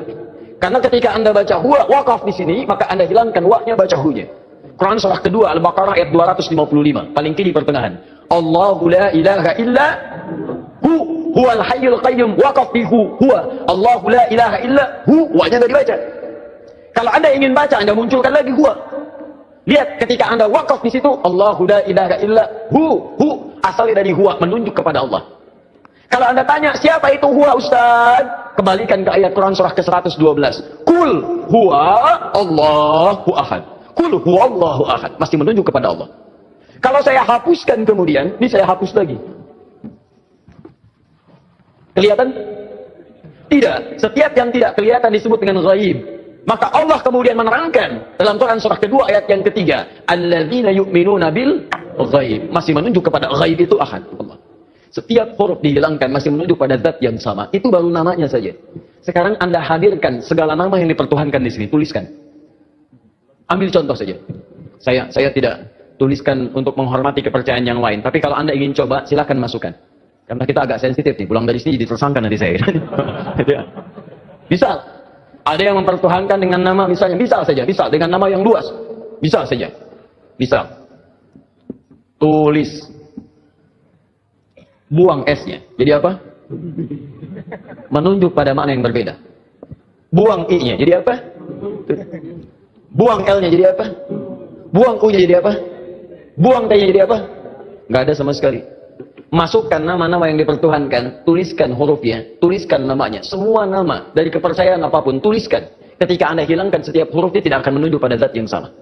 Perhatikan, dari namanya saja sudah menunjukkan bahwa ini nama bukan nama biasa. Jadi benar ketika Allah mengatakan memilih namanya fa'lam annahu la ilaha illallah. Ini menunjukkan keyakinan yang paripurna, baru namanya. Saya belum bicara rububiyahnya, saya belum bicara asma wa sifatnya. Itu saya baru bicara tentang namanya saja. Maka kalau namanya saja sudah punya mukjizat jauh dibandingkan yang lainnya, maka bagaimana kemudian kita menolaknya sebagai Tuhan? Belum yang lainnya, lam yalid wa lam yulad, tidak diperanak dan tidak diperanakan. Kalau Tuhan itu hasil dari anak berarti sama dengan makhluk. Dia kan bedanya, Tuhan Khalik mesti beda dengan makhluk. Manusia mengandung melahirkan. Tuhan tidak boleh mengandung, tidak boleh melahirkan. Kalau Tuhan mengandung melahirkan berarti sama dengan makhluk. Jelas ya? Baik, makanya Allah menolak. Saya tidak dilahirkan, saya tidak melahirkan. Kalau saya punya sifat itu sama dengan makhluk. Kalau kalian menyamakan Tuhan, apa kalian menyembah Tuhan? Masing-masing aja aku Tuhan. Tapi walam yakul lahu kufuwan ahad, dan tidak punya partner dalam kekuasaannya. Wah, kalau punya partner bahaya. Tuhan ini pengen begini, Tuhan itu pengen begitu.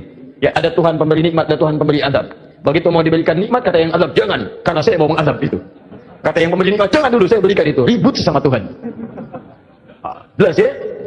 Jadi kalau kita meyakini misalnya Islam agama yang hak, kemudian itu mengantarkan kita ke surga. Ketika Anda yakin dengan Allah disebut beriman. Iman syarat pertama mengantarkan ke surga. Karena itu ketika Allah menyebutkan kalimat surga pertama dalam Quran surah kedua Al-Baqarah ayat 25, paling kanan sebelah atas, maka disebut kalimat iman dulu. Wa basyiril ladzina amanu wa 'amilus salihati anna lahum jannatin tajri min tahtiha al-anhar. Berikan kabar pada orang-orang beriman dan beramal soleh, maka mereka mendapat kesempatan untuk bisa masuk ke dalam surganya Allah yang mengalir sungai-sungai keindahan di dalamnya. Jadi ini yang pertama. Jadi kalau ada misalnya mohon maaf, orang-orang meyakini oh agama saya benar mengantarkan ke surga, kita bisa uji dengan keterangan-keterangan dalam Al-Quran. Jelas ya? Sekarang apakah kalau orang Yahudi Nasrani meyakini masuk surga, kita meyakini sama tasyabbuh? Anda pahami dulu apa itu tasyabbuh. Sehingga dengan memahami kalimatnya kita bisa menerangkan hukumnya. Nah, sekarang ini banyak orang menyimpulkan satu hukum tapi tidak paham dengan esensinya. Tasyabbuh itu artinya menyerupai perbuatan-perbuatan yang dengan penyerupaan itu mengesankan dia bagian dari orang yang mengerjakannya. Bisa. Tasyabbuh itu dibagi dua. Tasyabbuh yang sama sekali. Nggak boleh. Yang terkait dengan ibadah kita. Antum kenal Kiai Haji Muhammad Hashim bin Asy'ari pendiri NU? Kenal di mana? Luar biasa memang ini. Utsman bin Affan kenal, ini Umar bin Khattab kenal, luar biasa ya. Kiai Hashim kenal, dia sudah wafat, beliau sudah lama wafatnya. Kiai Haji Muhammad Hashim bin Asy'ari bin Abdul Wahid bin Abdul Halim. Abdul Halim dikenal dengan Sultan Hadi Wijaya, ya, atau dikenal dengan Pangeran Benawa bin Abdullah, dikenal dengan Joko Tingkir bin Abdul Aziz bin Abdul Fattah bin Abdul Rahman, Walid dan Aidul Yaqin, anak dari Sunan Giri. Baik, anak Maulana Ishaq, anak dari Sunan Giri. Jadi masih nyambung ke Sunan Giri. Saya sebutkan tadi malam, ya, Sunan Giri punya beberapa anak, di antaranya adalah terhubung kepada ayahandanya Maulana Ishaq. Beliau mendirikan Nahdlatul Ulama tanggal 31 Januari tahun 1926. Menulis 19 kitab. Saya punya semua kumpulan kitab beliau. Itu kitab keduanya, namanya Risalah Ahlus Sunnah wal Jamaah. Masya Allah, sangat luar biasa kajian yang sudah disampaikan oleh guru kita. Sahabat beriman yang dirahmati Allah, tetaplah di channel ini karena kajian ini belum selesai. Tentunya masih banyak lagi hal-hal menarik yang akan kita dengarkan bersama dari guru kita. Tetaplah di channel ini dan mari kita lanjutkan kembali. Selamat mendengarkan. Buka di halaman ke-14. Paling kanan sebelah atas, baris yang ke-5 sampai 7. Ujung baris yang ke-5 sampai ke baris nomor 7. Itu beliau mencontohkan tasyabbuh paling gampang dipahami yang terjadi di Pulau Jawa dan sekitarnya di Nusantara. Dibuka di halaman ke-9 paling kiri sebelah atas, faslun, fasal pembahasan fi dhuhuril bid'ah fi ardi Jawa, tentang munculnya bid'ah. Bid'ah di sini bukan masalah fikih tapi akidah, keyakinan. Ya, di negeri Jawa, di Pulau Jawa. Kemudian wantisyariha wal mubtadi'ina fiha, dan penyebarannya bagaimana dia menyebar serta tokoh-tokohnya. Di antara yang disebut dengan bid'ah adalah tasyabbuh fil aqaid. Menyerupakan dalam keyakinan-keyakinan di pemeluk lain. Apa di antaranya kata beliau? Pada masa penjajahan dulu itu, datanglah kemudian para penjajah, plus bukan dengan penjajahan saja, tapi dengan keyakinannya. Mereka membangun kanais, pusat-pusat ibadah mereka. Ya, kalau dulu yang datang itu Portugis, maka dia bangun gereja, kemudian juga Belanda datang bangun gereja. Ketika dibangun, dia kemudian mengajak dengan misi supaya orang-orang konvert pindah agama pada keyakinan mereka. Bagaimana caranya? Salah satunya dengan tasyabuh. Mengajak kemudian dengan pakaian-pakaian, ya, ciri khas pakai topi-topi khusus, pakaian-pakaian khusus dengan pakaian yang dipakai mereka untuk ibadah. Ada yang memberikan biskuit, ada yang memberikan makanan macam-macam. Kata beliau, memberikan fatwa pada saat itu, siapa yang bertasyabbuh mengenakan pakaian bizayyihim, pakaian-pakaian khas mereka. Misal, maaf, ya, pakaian topinya dipakai. Kemudian bisa menggunakan pakaian-pakaian tertentu yang memang digunakan untuk kepentingan ibadah agama tertentu. Maka beliau hukumi yang seperti itu tasyabbuh bil kufri fa huwa kafirun wa haramun. Yang seperti itu dihukumi dengan haram. Tasyabbuh itu artinya menyerupakan dari perbuatan yang dengan perbuatan itu menunjukkan pola ibadah tertentu, pola keyakinan tertentu yang dilarang dalam Islam. Jelas? Ada orang beda kepercayaan dengan kita, dia mengenakan pakaian, tak ikuti pakaian itu disebut tasyabbuh yang dilarang. Ada orang punya kebiasaan, misal ada ulang tahun, tiup lilin. Tiup lilinnya, tiup, gak mati-mati, ya, Masya Allah. Karena lilin ditutup dengan gelas, ya kan, Masya Allah. Tiup, bisa, gak mati-mati, tiup. Nah, itu kebudayaan yang dilarang. Valentine misalnya kan, Valentine, 17 Februari, kebudayaan datang dari luar. Ya, bertentangan dengan nilai agama, merusak akidah, muncul banyak yang haram di situ, ikhtilat di antara remaja, haram. Anda ikuti tasyabbuh dengan itu, haram hukumnya. Itu yang disebut tasyabbuh. Ya, tapi kalau tasyabbuh dalam muamalah yang dibenarkan, itu gak ada masalah. Misal, orang Yahudi pakai pesawat. Kita pakai pesawat, itu nggak ada masalah. Ya, jangan diserupakan. pesawat. Yahudi pakai pesawat, saya pakai pesawat. Haram. Masya Allah. Tiba-tiba datang panggilan, haji, menunaikan ibadah haji. Baik, hei siap berangkat besok, haji. Masya Allah, siap. Pakai apa? Pesawat. Haram ah. Mau pakai apa? Kuda aja. Mahal. Bagaimana pakai kuda dari Lombok ke Mekah? Susah. Ya, itu handphone. Orang Nasrani pakai handphone, antum pakai handphone. Ya jadi jangan diserupakan. Oh, Nasrani handphone, saya pakai handphone. Berarti haram. Tidak. Ya, Anda boleh gunakan itu ketika mereka menggunakan, Anda gunakan. Cuma perbedaannya bagaimana cara Anda menggunakan itu. Mereka gunakan misalnya untuk keyakinan mereka, Anda gunakan untuk keyakinan Anda. Update waktu sholat, masukkan program Quran di dalamnya. Ada yang sifatnya serupa, dia nelpon, Anda nelpon, itu bukan tasyabuh. Kan itu pola umum dalam kehidupan. Dia bicara, Anda bicara. Dia makan, Anda makan. Itu bukan tasyabuh. Cuma perbedaannya, apa yang Anda makan, apa yang mereka makan. Bagaimana cara mencari makanan, bagaimana cara mereka mencari makanan. Itu yang membedakan antara mereka dengan kita. Makanya orang beriman ketika mencari makan pun disebut kalimat imannya dulu. Quran surah kedua ayat 172, paling tinggi sebelah atas. Ya ayyuhalladzina amanu kulu min thayyibati ma razaqnakum. Hei orang-orang beriman, silahkan cari makan dari apa ya rezeki yang telah kami tetapkan. Di orang beriman itu mau cari makan pun imannya disebutkan. Dan halalnya dibuang. Lihat. Ketika Allah menyebutkan manusia secara umum, kalimat halalnya muncul. Quran surah kedua ayat 168, paling kanan sebelah bawah. Ya ayyuhan nasu kulu mimma fil ardi halalan thayyiba. Hei manusia, silahkan cari makan dengan cara yang halal. Silahkan beraktivitas di bumi dengan cara yang halal.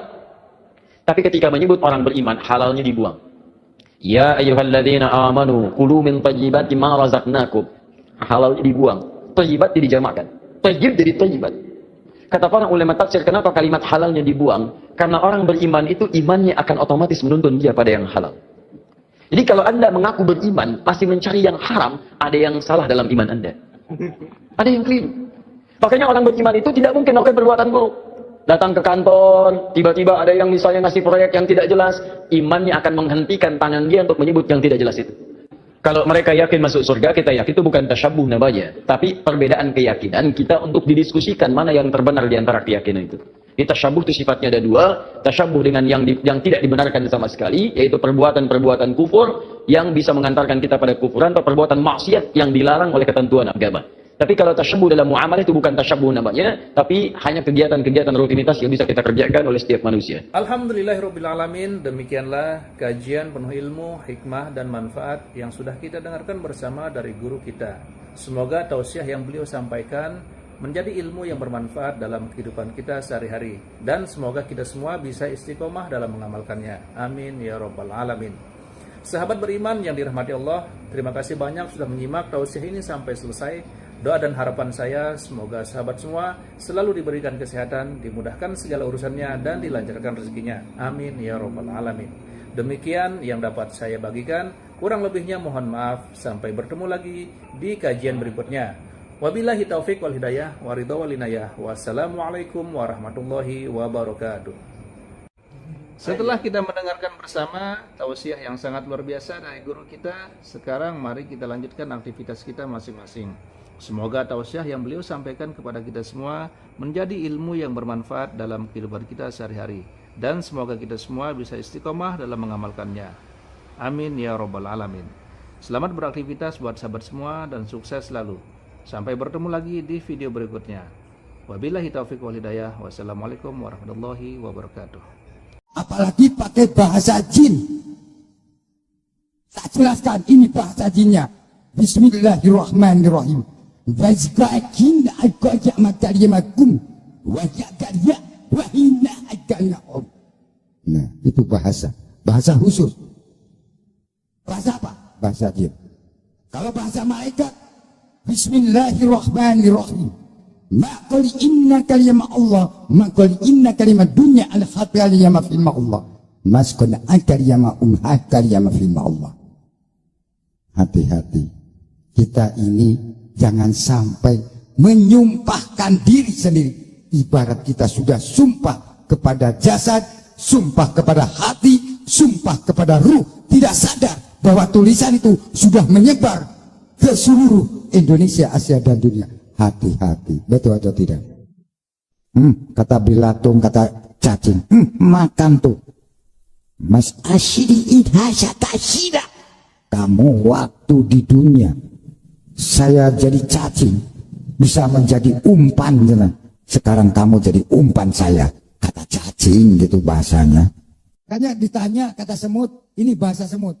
Bismillahirrahmanirrahim. Asyukuri innaka yama kaliyama gufron, alkihi innaka yama adar yama firma Allah. Apakah saya didoakan enggak gufron? Ya jelas lah. Karena saya informasi dengan Nabi. Nabi siapa? Nabi Sulaiman alaihi wassalam dengan saya.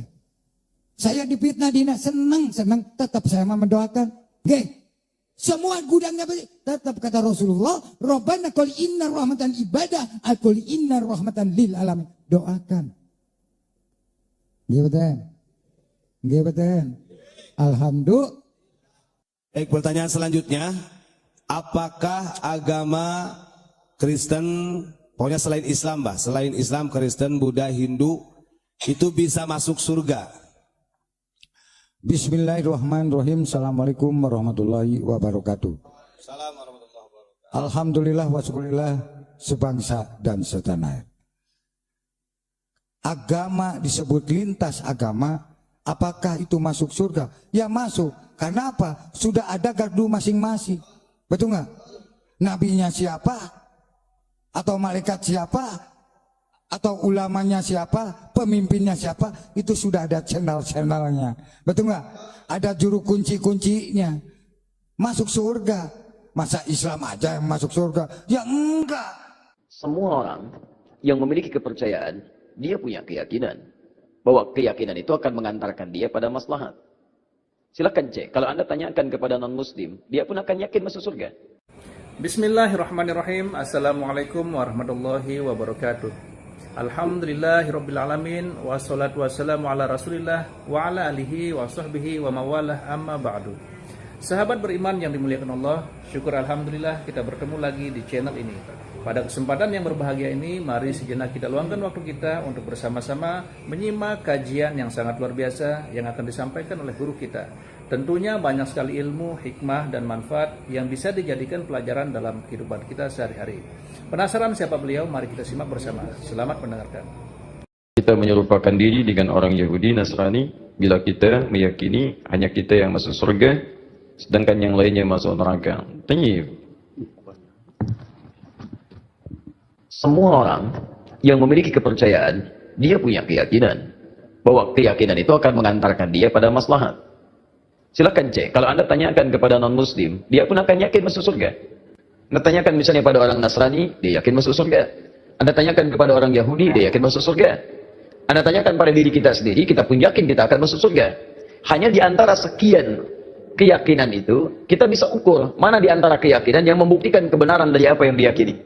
Sama, Anda ingin mengerjakan sesuatu, semua punya capaian. Tapi kan semua capaian itu bisa diukur mana yang paling benar di antara semua itu. Saya beri contoh kepada Anda misalnya. Baik, jika ada orang mengatakan 2 kali 3 sama dengan berapa? 6 misalnya. 2 kali 3 sama dengan 6. Ada yang yakin 2 kali 3 sama dengan 5. Ada yang yakin 2 kali 3 sama dengan 7. Ada yang yakin 2 kali 3 sama dengan 6. Bagaimana membuktikan keyakinan ini? Mana yang paling benar di antara yang 3 ini? Maka ada perlu diuji dari semua keyakinan itu untuk menentukan mana yang paling benar dari semua apa yang diyakini itu. Baik, mari kita buktikan misalnya. Dari semua apa yang tadi diyakini, kita mesti bedakan. Ini ada 2 pertanyaan. Apakah ketika kita akan yakin masuk surga termasuk tasyabbuh? Yang kedua, bagaimana menguji keyakinan antara yang paling benar sehingga iman kita yakin terhadap apa yang kita yakini. Baik, saya mulai dari yang kedua dulu. Quran surah ketiga Ali Imran ayat 19, paling kiri sebelah atas. Inna dina indallahil Islam. Sungguh jika ada pun segala hal yang diyakini disebut dengan agama, din, maka yang paling benar kata Allah, yang saya ridhai hanya Islam. Islam, mutlak, itu keyakinan kita. Ketika Allah menyebutkan yang paling benar Islam, bukan hanya menerangkan Islam benar, tapi menurunkan pemahaman-pemahaman supaya yakin cuma Islam yang benar, bukan yang lainnya. Dari mana? Mari kita uji. Dan ini secara ilmiah bisa kita bahas. Jadi jangan sampai antum mengecilkan orang lain tapi tidak punya argumentasi. Quran itu ketika menjelaskan sesuatu sifatnya argumentatif, nih keterangannya. Tapi dari keterangan ini saya tidak paksa Anda untuk meyakini apa yang saya yakini. Anda mau silakan, saya nggak paksa, itu indahnya Quran. Buka Quran surah kedua ayat 256 paling kiri sebelah bawah. La ikraha fid din. Tidak boleh paksa orang untuk memeluk ad-din. Din yang dimaksud Islam. Quran surah 3 ayat 19. Inna dina indallahil Islam. Di dalam Islam nggak boleh paksa orang. Apalagi dengan senjata nggak boleh. Tembak orang, bom orang, bunuh orang itu nggak boleh, dilarang.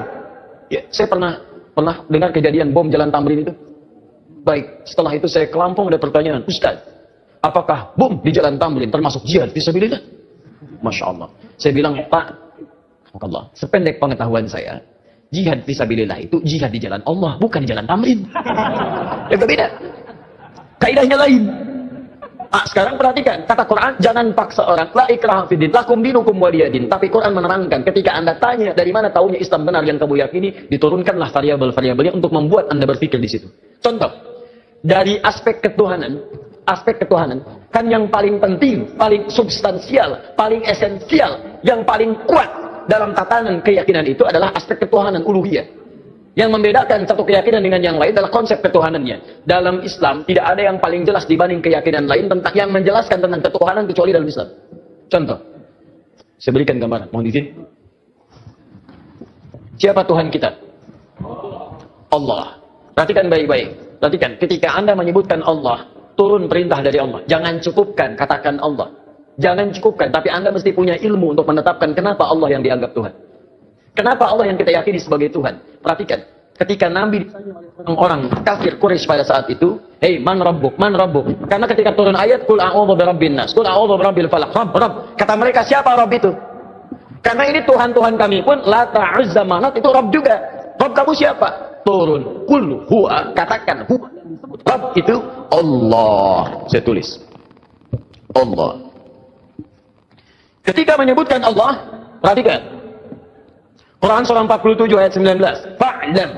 Fa'lam, Anda mesti punya ilmu. Annahu la ilaha illallah, untuk menetapkan tiada Tuhan selain Allah. Nah, sekarang lihat baik-baik ya. Dari namanya saja, Allah sudah menerangkan, saking jelasnya konsep ketuhanan dalam Islam, namanya saja itu tidak ada bandingannya. Kul, katakan Muhammad, huwa Allah, dialah Rabb itu Allah Ahad. Yang dari sifat namanya, dia punya sifat Ahad. Lihat sini. Kata Allah, kalau ada satu yang disebut Tuhan, dipertuhankan, maka ciri pertama, dia mesti beda dengan makhluk. Lihat baik-baik ya. Konsep ketuhanan dalam Islam mengatakan, setiap yang disebut Tuhan, yang diyakini sebagai Tuhan, itu mesti punya perbedaan dengan makhluk yang menuhankannya. Kalau Tuhan sama dengan makhluk, Khalik sama dengan makhluk, apa bedanya kemudian Khalik dengan makhluk? Di kaidah pertama, tidak boleh Allah sama dengan makhluk, Tuhan sama dengan makhluk. Kedua, tidak boleh bahkan Tuhan lebih rendah dari makhluk. Jadi kalau manusia makhluk kuat, Tuhan harus lebih kuat. Kalau makhluknya misalnya punya kekuatan, Tuhan mesti lebih kuat dibandingkan dengan itu. Sepakat sampai sini? Namanya pun mesti beda dengan makhluk. Lihat, nama Tuhan Allah sifatnya Ahad. Ada Wahid, ada Ahad, itu beda. Kalau Wahid, satu masih mungkin ada dua. Itsnain, tsalatsa, arba'. Tapi kalau Ahad, satu-satunya yang tidak ada duanya. Sekarang perhatikan baik-baik. Dari segi namanya saja, itu sudah punya mukjizat. Kata Allah, nama ini tidak akan pernah ada duanya. Dan setiap Anda hilangkan setiap hurufnya akan menunjuk pada zat yang satu. Contoh. Allah. Saya hilangkan kemudian satu hamzah wasalnya. Ini. Baca. Lillahi ma fis samawati wa ma fil ardh. Saya hilangkan satu huruf masih menunjuk pada yang satu. Ahad. Lillah. Saya hilangkan satu lamnya. Lam satu hilang. Ya, pasti dia ikut hilang. Baca. Lahu mulkus samawati wal ard. Lah masih menunjuk kepada Allah. Saya hilangkan lamnya. Baca. Hu itu singkatan dari huwa asalnya. Hu singkatan dari huwa. Karena ketika Anda baca huwa waqaf di sini, maka Anda hilangkan wa-nya, baca hu-nya. Quran surah kedua Al-Baqarah ayat 255, paling kiri pertengahan. Allahu la ilaha illa huwal hayyul qayyum, waqaf bi huwa. Allahu la ilaha illa wa-nya enggak dibaca. Kalau Anda ingin baca, Anda munculkan lagi huwa. Lihat, ketika Anda waqaf di situ, Allahu la ilaha illa asalnya dari huwa, menunjuk kepada Allah. Kalau Anda tanya, siapa itu huwa Ustaz? Kembalikan ke ayat Quran surah ke-112. Kul huwa Allahu ahad. Kul huwa Allahu ahad. Masih menunjuk kepada Allah. Kalau saya hapuskan kemudian, ini saya hapus lagi. Kelihatan? Tidak. Setiap yang tidak kelihatan disebut dengan ghaib. Maka Allah kemudian menerangkan dalam Quran surah kedua ayat yang ketiga, alladzina yu'minuna bil ghaib. Masih menunjuk kepada ghaib itu ahad, Allah. Setiap huruf dihilangkan masih menunjuk pada zat yang sama. Itu baru namanya saja. Sekarang Anda hadirkan segala nama yang dipertuhankan di sini, tuliskan. Ambil contoh saja. Saya tidak tuliskan untuk menghormati kepercayaan yang lain. Tapi kalau Anda ingin coba, silakan masukkan. Karena kita agak sensitif nih, pulang dari sini jadi tersangka nanti saya. Bisa. Ada yang mempertuhankan dengan nama misalnya, bisa saja, bisa dengan nama yang luas. Bisa saja. Bisa. Tulis. Buang S-nya. Jadi apa? Menunjuk pada makna yang berbeda. Buang I-nya. Jadi apa? Buang L-nya jadi apa? Buang U-nya jadi apa? Buang T-nya jadi apa? Nggak ada sama sekali. Masukkan nama-nama yang dipertuhankan, tuliskan hurufnya, tuliskan namanya. Semua nama dari kepercayaan apapun, tuliskan. Ketika Anda hilangkan setiap hurufnya tidak akan menunjuk pada zat yang sama. Perhatikan, dari namanya saja sudah menunjukkan bahwa ini nama bukan nama biasa. Jadi benar ketika Allah mengatakan memilih namanya fa'lam annahu la ilaha illallah. Ini menunjukkan keyakinan yang paripurna, baru namanya. Saya belum bicara rububiyahnya, saya belum bicara asma wa sifatnya. Itu saya baru bicara tentang namanya saja. Maka kalau namanya saja sudah punya mukjizat jauh dibandingkan yang lainnya, maka bagaimana kemudian kita menolaknya sebagai Tuhan? Belum yang lainnya, lam yalid wa lam yulad, tidak diberanak dan tidak diperanakan. Kalau Tuhan itu hasil dari anak berarti sama dengan makhluk. Dia kan bedanya, Tuhan Khalik mesti beda dengan makhluk. Manusia mengandung melahirkan. Tuhan tidak boleh mengandung, tidak boleh melahirkan. Kalau Tuhan mengandung melahirkan berarti sama dengan makhluk. Jelas ya? Baik, makanya Allah menolak. Saya tidak dilahirkan, saya tidak melahirkan. Kalau saya punya sifat itu sama dengan makhluk. Kalau kalian menyamakan Tuhan, apa kalian menyembah Tuhan? Masing-masing aja aku Tuhan. Baik, walam yakul lahu kufuwan ahad, dan tidak punya partner dalam kekuasaannya. Wah, kalau punya partner bahaya. Tuhan ini pengen begini, Tuhan itu pengen begitu. Ya, ada Tuhan pemberi nikmat, ada Tuhan pemberi azab. Begitu mau diberikan nikmat, kata yang azab, jangan, karena saya mau mengazab itu. Kata yang pemberi nikmat, jangan dulu, saya berikan itu. Ribut sama Tuhan. Jelas ya? Jadi kalau kita meyakini misalnya Islam agama yang hak, kemudian itu mengantarkan kita ke surga. Ketika Anda yakin dengan Allah disebut beriman. Iman syarat pertama mengantarkan ke surga. Karena itu ketika Allah menyebutkan kalimat surga pertama dalam Quran surah kedua Al-Baqarah ayat 25, paling kanan sebelah atas, maka disebut kalimat iman dulu. Wa basyiril ladzina amanu wa 'amilus solihati anna lahum jannatin tajri min tahtihal anhar. Berikan kabar pada orang-orang beriman dan beramal soleh, maka mereka mendapat kesempatan untuk bisa masuk ke dalam surganya Allah yang mengalir sungai-sungai keindahan di dalamnya. Jadi ini yang pertama. Jadi kalau ada misalnya, mohon maaf ya, mohon maaf, orang-orang meyakini, oh agama saya benar mengantarkan ke surga, kita bisa uji dengan keterangan-keterangan dalam Al-Quran. Jelas ya? Tayyib. Sekarang apakah kalau orang Yahudi Nasrani meyakini masuk surga, kita meyakini sama tasyabbuh? Anda pahami dulu apa itu tasyabbuh. Sehingga dengan memahami kalimatnya kita bisa menerangkan hukumnya. Nah, sekarang ini banyak orang menyimpulkan satu hukum tapi tidak paham dengan esensinya. Tasyabbuh itu artinya menyerupai perbuatan-perbuatan yang dengan penyerupaan itu mengesankan dia bagian dari orang yang mengerjakannya. Bisa. Tasyabbuh itu dibagi dua. Tasyabbuh yang sama sekali. Nggak boleh. Yang terkait dengan ibadah kita. Antum kenal Kiai Haji Muhammad Hashim bin Asy'ari pendiri NU? Kenal di mana? Luar biasa memang ini. Utsman bin Affan kenal. Ini Umar bin Khattab kenal. Luar biasa ya. Kiai Hashim kenal. Dia sudah wafat, beliau sudah lama wafatnya. Kiai Haji Muhammad Hashim bin Asy'ari bin Abdul Wahid bin Abdul Halim. Abdul Halim dikenal dengan Sultan Hadi Wijaya, ya, atau dikenal dengan Pangeran Benawa bin Abdullah, dikenal dengan Joko Tingkir bin Abdul Aziz bin Abdul Fattah bin Abdul Rahman, Walid Dadan Aidul Yaqin, anak dari Sunan Giri. Baik, anak Maulana Ishaq, anak dari Sunan Giri. Jadi masih nyambung ke Sunan Giri. Saya sebutkan tadi malam, ya, Sunan Giri punya beberapa anak, diantaranya adalah terhubung kepada ayahandanya Maulana Ishaq. Beliau mendirikan Nahdlatul Ulama tanggal 31 Januari tahun 1926, menulis 19 kitab. Saya punya semua kumpulan kitab beliau. Itu kitab keduanya, namanya Risalah Ahlus Sunnah wal Jamaah. Masya Allah, sangat luar biasa kajian yang sudah disampaikan oleh guru kita. Sahabat beriman yang dirahmati Allah, tetaplah di channel ini karena kajian ini belum selesai. Tentunya masih banyak lagi hal-hal menarik yang akan kita dengarkan bersama dari guru kita. Tetaplah di channel ini dan mari kita lanjutkan kembali. Selamat mendengarkan. Buka di halaman ke-14. Paling kanan sebelah atas, baris yang kelima sampai 7. Ujung baris yang kelima sampai ke baris nomor 7. Itu beliau mencontohkan tasyabbuh paling gampang dipahami yang terjadi di Pulau Jawa dan sekitarnya di Nusantara. Dibuka di halaman ke-9, paling kiri sebelah atas, faslun, fasal, pembahasan fi dhuhuril bid'ah fi ardi Jawa. Tentang munculnya bid'ah. Bid'ah di sini bukan masalah fikih tapi akidah, keyakinan. Ya, di negeri Jawa, di Pulau Jawa. Kemudian wantisyariha wal mubtadi'ina fiha, dan penyebarannya bagaimana dia menyebar serta tokoh-tokohnya. Di antara yang disebut dengan bid'ah adalah tasyabbuh fil aqaid. Menyerupakan dalam keyakinan-keyakinan di pemeluk lain. Apa di antaranya kata beliau? Pada masa penjajahan dulu itu, datanglah kemudian para penjajah, plus bukan dengan penjajahan saja, tapi dengan keyakinannya. Mereka membangun kanais, pusat-pusat ibadah mereka. Ya, kalau dulu yang datang itu Portugis, maka dia bangun gereja, kemudian juga Belanda datang bangun gereja. Ketika dibangun, dia kemudian mengajak dengan misi supaya orang-orang convert pindah agama pada keyakinan mereka. Bagaimana caranya? Salah satunya dengan tasyabuh. Mengajak kemudian dengan pakaian-pakaian, ya, ciri khas pakai topi-topi khusus, pakaian-pakaian khusus dengan pakaian yang dipakai mereka untuk ibadah. Ada yang memberikan biskuit, ada yang memberikan makanan macam-macam. Kata beliau, memberikan fatwa pada saat itu, siapa yang bertasyabbuh mengenakan pakaian bizayyihim, pakaian-pakaian khas mereka. Misal, maaf, ya, pakaian topinya dipakai. Kemudian bisa menggunakan pakaian-pakaian tertentu yang memang digunakan untuk kepentingan ibadah agama tertentu. Maka beliau hukumi yang seperti itu tasyabbuh bil kufri fahuwa kafirun wa haramun.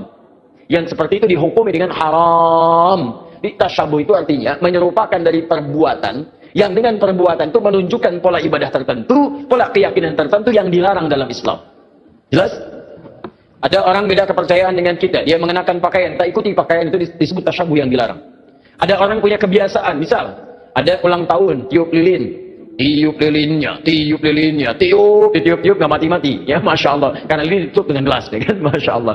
Tiup, bisa, nggak mati-mati, tiup, nah itu kebudayaan yang dilarang. Valentine misalnya kan, Valentine, 17 Februari, kebudayaan datang dari luar, ya bertentangan dengan nilai agama, merusak akidah, muncul banyak yang haram di situ, ikhtilat di antara remaja, haram. Anda ikuti tasyabbuh dengan itu, haram hukumnya, itu yang disebut tasyabbuh. Ya, tapi kalau tasyabbuh dalam muamalah yang dibenarkan, itu gak ada masalah. Misal orang Yahudi pakai pesawat, kita pakai pesawat itu nggak ada masalah. Ya jangan diserupakan. Pesawat, Yahudi pakai pesawat, saya pakai pesawat, haram. Masya Allah. Tiba-tiba datang panggilan haji, menunaikan ibadah haji. Baik, hei siap berangkat besok haji, masya Allah siap. Pakai apa? Pesawat, haram ah. Mau pakai apa? Kuda aja. Mahal. Bagaimana pakai kuda dari Lombok ke Mekah? Susah. Ya itu handphone. Orang Nasrani pakai handphone, antum pakai handphone. Ya jadi jangan diserupakan. Oh, Nasrani handphone, saya pakai handphone, berarti haram. Tidak. Ya, Anda boleh gunakan itu ketika mereka menggunakan, Anda gunakan. Cuma perbedaannya bagaimana cara Anda menggunakan itu. Mereka gunakan misalnya untuk keyakinan mereka, Anda gunakan untuk keyakinan Anda. Update waktu sholat, masukkan program Quran di dalamnya. Ada yang sifatnya serupa, dia nelpon, Anda nelpon, itu bukan tasyabbuh. Kan itu pola umum dalam kehidupan. Dia bicara, Anda bicara. Dia makan, Anda makan. Itu bukan tasyabbuh. Cuma perbedaannya apa yang Anda makan, apa yang mereka makan. Bagaimana cara mencari makanan, bagaimana cara mereka mencari makanan. Itu yang membedakan antara mereka dengan kita. Makanya orang beriman ketika mencari makan pun disebut kalimat imannya dulu. Quran surah kedua ayat 172, paling tinggi sebelah atas. Ya ayyuhalladzina amanu kulu min thayyibati ma razaqnakum. Hei orang-orang beriman, silahkan cari makan dari apa yang rezeki yang telah kami tetapkan. Di orang beriman itu mau cari makan pun imannya disebutkan. Dan halalnya dibuang. Lihat. Ketika Allah menyebutkan manusia secara umum, kalimat halalnya muncul. Quran surah kedua ayat 168, paling kanan sebelah bawah. Ya ayyuhan nasu kulu mimma fil ardi halalan thayyiba. Hei manusia, silahkan cari makan dengan cara yang halal. Silahkan beraktivitas di bumi dengan cara yang halal. Tapi ketika menyebut orang beriman, halalnya dibuang. Ya ayyuhalladzina amanu kulu min thayyibati ma razaqnakum. Halalnya dibuang. Thayyibat dijamakkan. Thayyib jadi thayyibat. Kata para ulama tafsir, kenapa kalimat halalnya dibuang? Karena orang beriman itu imannya akan otomatis menuntun dia pada yang halal. Jadi kalau Anda mengaku beriman, masih mencari yang haram, ada yang salah dalam iman Anda. Ada yang keliru.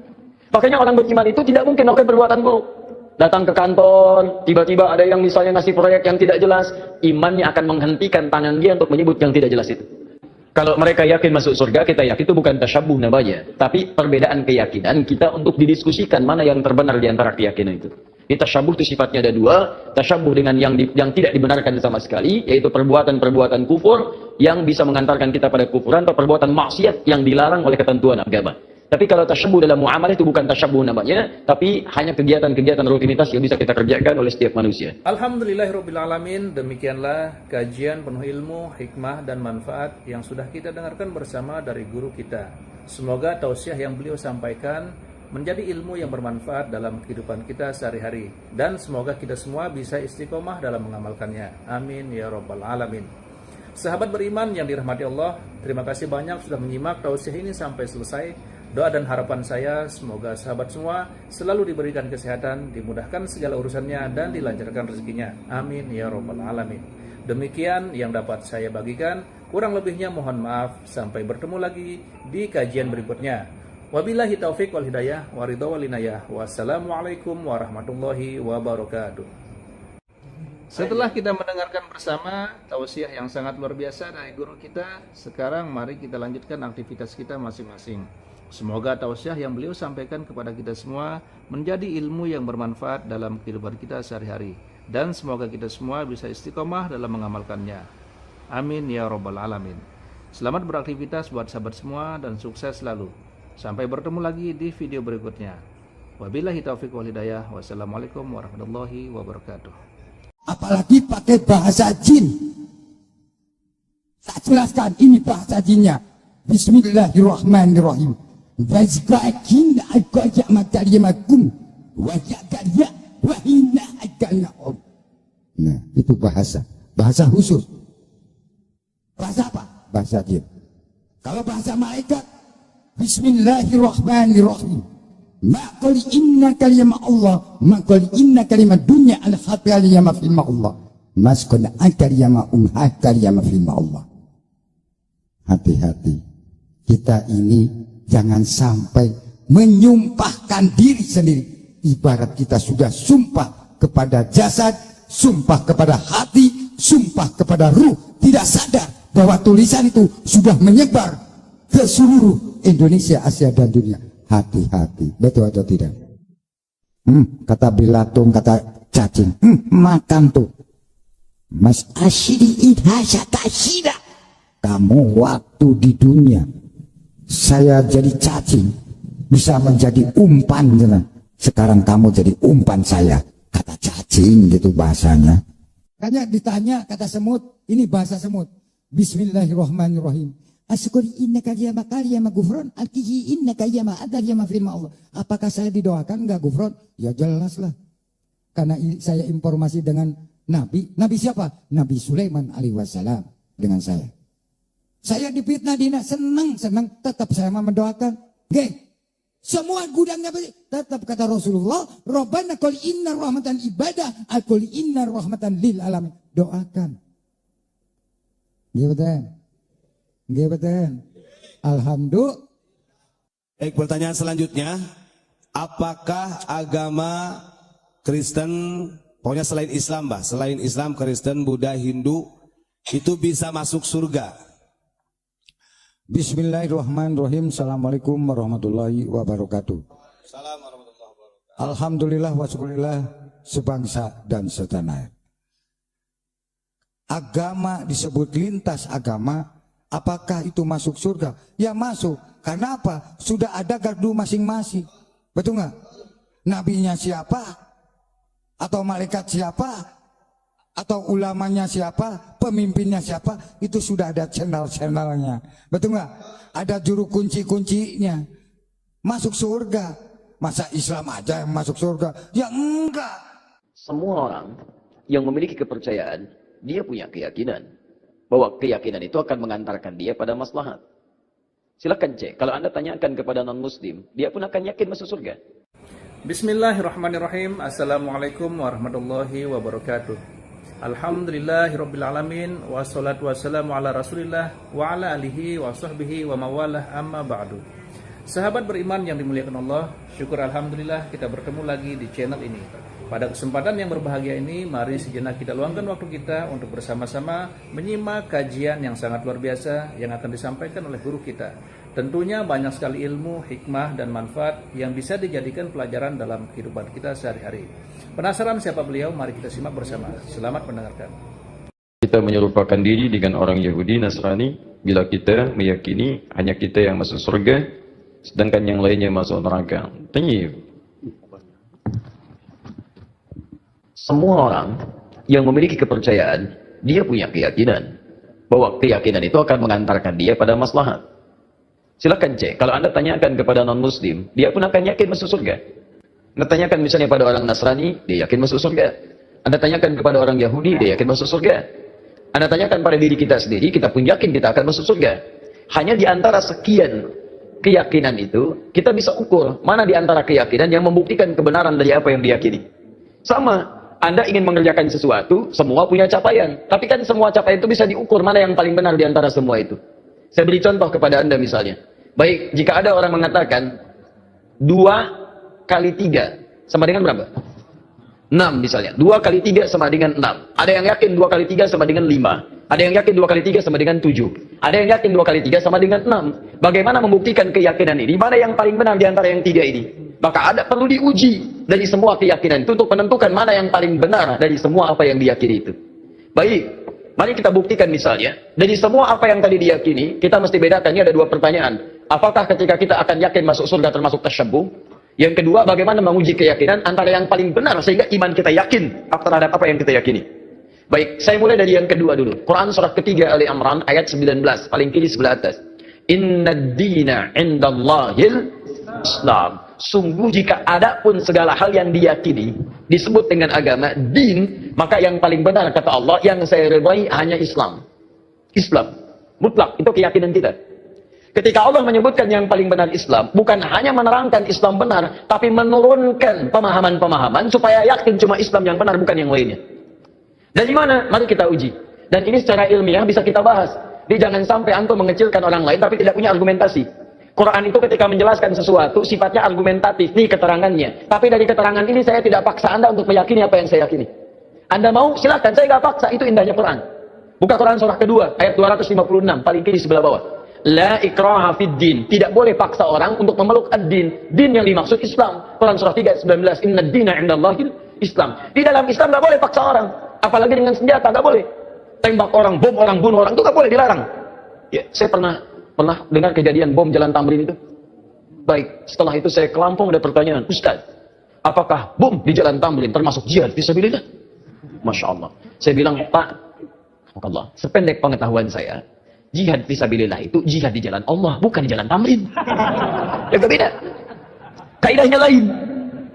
Sekarang perhatikan, kata Quran, jangan paksa orang, la ikraha fiddin, lakum dinukum waliyadin. Tapi Quran menerangkan, ketika Anda tanya dari mana tahunya Islam benar yang kamu yakini, diturunkanlah variabel-variabelnya untuk membuat Anda berpikir di situ. Contoh, dari aspek ketuhanan, kan yang paling penting, paling substansial, paling esensial, yang paling kuat dalam tatanan keyakinan itu adalah aspek ketuhanan uluhiyah.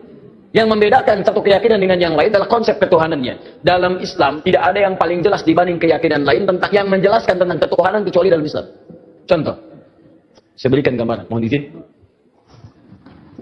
Siapa Tuhan kita? Allah.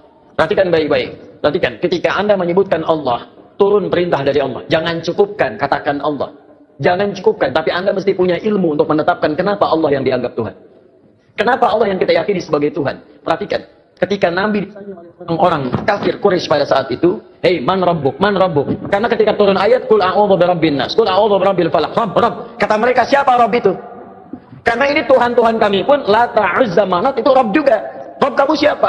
Turun, qul huwa, katakan huwa. Rabb itu Allah. Saya tulis. Allah. Ketika menyebutkan Allah, perhatikan. Quran surah 47 ayat 19. Fa'lam, Anda mesti punya ilmu. Annahu la ilaha illallah, untuk menetapkan tiada Tuhan selain Allah. Nah, sekarang lihat baik-baik ya.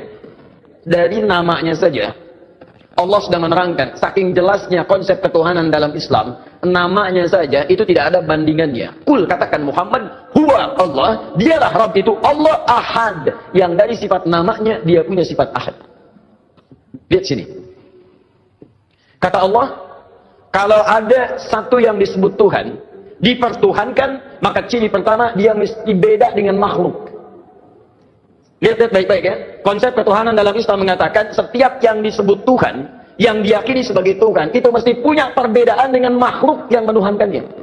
Kalau Tuhan sama dengan makhluk, Khalik sama dengan makhluk, apa bedanya kemudian Khalik dengan makhluk? Di kaidah pertama, tidak boleh Allah sama dengan makhluk, Tuhan sama dengan makhluk. Kedua, tidak boleh bahkan Tuhan lebih rendah dari makhluk. Jadi kalau manusia makhluk kuat, Tuhan harus lebih kuat. Kalau makhluknya misalnya punya kekuatan, Tuhan mesti lebih kuat dibandingkan dengan itu. Sepakat sampai sini? Namanya pun mesti beda dengan makhluk. Lihat, nama Tuhan Allah sifatnya Ahad. Ada Wahid, ada Ahad, itu beda. Kalau wahid, satu masih mungkin ada dua. Itsnain, tsalatsa, arba'. Tapi kalau ahad, satu-satunya yang tidak ada duanya. Sekarang perhatikan baik-baik.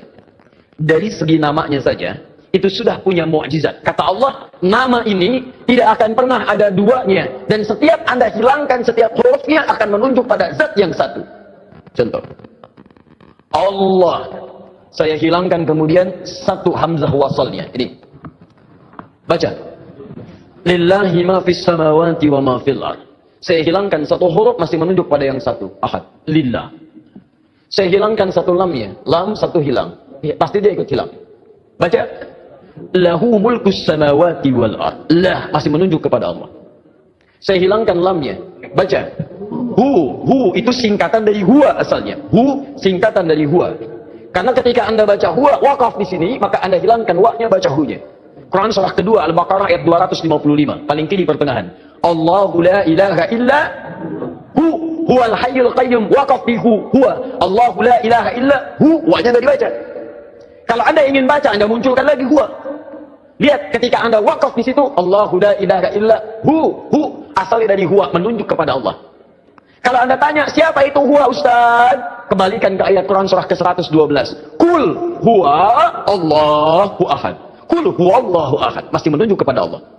Kalau saya hapuskan kemudian, ini saya hapus lagi. Kelihatan? Tidak. Setiap yang tidak kelihatan disebut dengan ghaib. Maka Allah kemudian menerangkan dalam Quran surah kedua ayat yang ketiga, alladzina yu'minuna bil ghaib. Masih menunjuk kepada ghaib itu ahad. Allah. Setiap huruf dihilangkan masih menunjuk pada zat yang sama. Itu baru namanya saja. Sekarang Anda hadirkan segala nama yang dipertuhankan di sini, tuliskan. Ambil contoh saja. Saya tidak tuliskan untuk menghormati kepercayaan yang lain. Tapi kalau Anda ingin coba, silakan masukkan. Karena kita agak sensitif nih. Pulang dari sini jadi tersangka nanti saya. Bisa. Ada yang mempertuhankan dengan nama misalnya, bisa saja. Bisa dengan nama yang luas. Bisa saja. Bisa. Tulis. Buang S-nya. Jadi apa? Menunjuk pada makna yang berbeda. Buang I-nya. Jadi apa? Buang L-nya jadi apa? Buang U-nya jadi apa? Buang T-nya jadi apa? Nggak ada sama sekali. Masukkan nama-nama yang dipertuhankan, tuliskan hurufnya, tuliskan namanya. Semua nama dari kepercayaan apapun, tuliskan. Ketika Anda hilangkan setiap hurufnya tidak akan menunjuk pada zat yang sama. Perhatikan, dari namanya saja sudah menunjukkan bahwa ini nama bukan nama biasa. Jadi benar ketika Allah mengatakan memilih namanya fa'lam annahu la ilaha illallah. Ini menunjukkan keyakinan yang paripurna, baru namanya. Saya belum bicara rububiyahnya, saya belum bicara asma wa sifatnya. Itu saya baru bicara tentang namanya saja. Maka kalau namanya saja sudah punya mukjizat jauh dibandingkan yang lainnya, maka bagaimana kemudian kita menolaknya sebagai Tuhan? Belum yang lainnya, lam yalid wa lam yulad, tidak diberanak dan tidak diperanakan. Kalau Tuhan itu hasil dari anak berarti sama dengan makhluk. Ya kan bedanya, Tuhan Khalik mesti beda dengan makhluk. Manusia mengandung melahirkan. Tuhan tidak boleh mengandung, tidak boleh melahirkan. Kalau Tuhan mengandung melahirkan berarti sama dengan makhluk. Jelas ya? Baik, makanya Allah menolak. Saya tidak dilahirkan, saya tidak melahirkan. Kalau saya punya sifat itu sama dengan makhluk. Kalau kalian menyamakan Tuhan, apa kalian menyembah Tuhan? Masing-masing aja aku Tuhan. Walam yakun lahu kufuwan ahad, dan tidak punya partner dalam kekuasaannya. Wah, kalau punya partner bahaya. Tuhan ini pengen begini, Tuhan itu pengen begitu. Ya, ada Tuhan pemberi nikmat, ada Tuhan pemberi azab. Begitu mau diberikan nikmat, kata yang azab, jangan, karena saya mau mengazab itu. Kata yang pemberi nikmat, jangan dulu, saya berikan itu. Ribut sama Tuhan. Jelas ya? Jadi kalau kita meyakini misalnya Islam agama yang hak, kemudian itu mengantarkan kita ke surga. Ketika Anda yakin dengan Allah disebut beriman. Iman syarat pertama mengantarkan ke surga. Karena itu ketika Allah menyebutkan kalimat surga pertama dalam Quran surah kedua Al-Baqarah ayat 25, paling kanan sebelah atas, maka disebut kalimat iman dulu. Wa basyiril ladzina amanu wa 'amilus salihati anna lahum jannatin tajri min tahtiha al-anhar.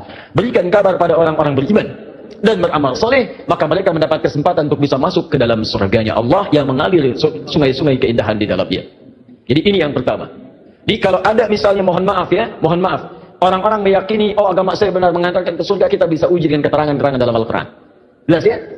Tayyib. Sekarang apakah kalau orang Yahudi Nasrani meyakini masuk surga, kita meyakini sama tasyabbuh? Anda pahami dulu apa itu tasyabbuh. Sehingga dengan memahami kalimatnya kita bisa menerangkan hukumnya. Nah, sekarang ini banyak orang menyimpulkan satu hukum tapi tidak paham dengan esensinya. Tasyabbuh itu artinya menyerupai perbuatan-perbuatan yang dengan penyerupaan itu mengesankan dia bagian dari orang yang mengerjakannya. Bisa. Tasyabuh itu dibagi dua. Tasyabuh yang sama sekali. Nggak boleh. Yang terkait dengan ibadah kita. Antum kenal Kiai Haji Muhammad Hashim bin Asy'ari pendiri NU? Kenal di mana? Luar biasa memang ini. Utsman bin Affan kenal. Ini Umar bin Khattab kenal. Luar biasa ya. Kiai Hashim kenal. Dia sudah wafat, beliau sudah lama wafatnya.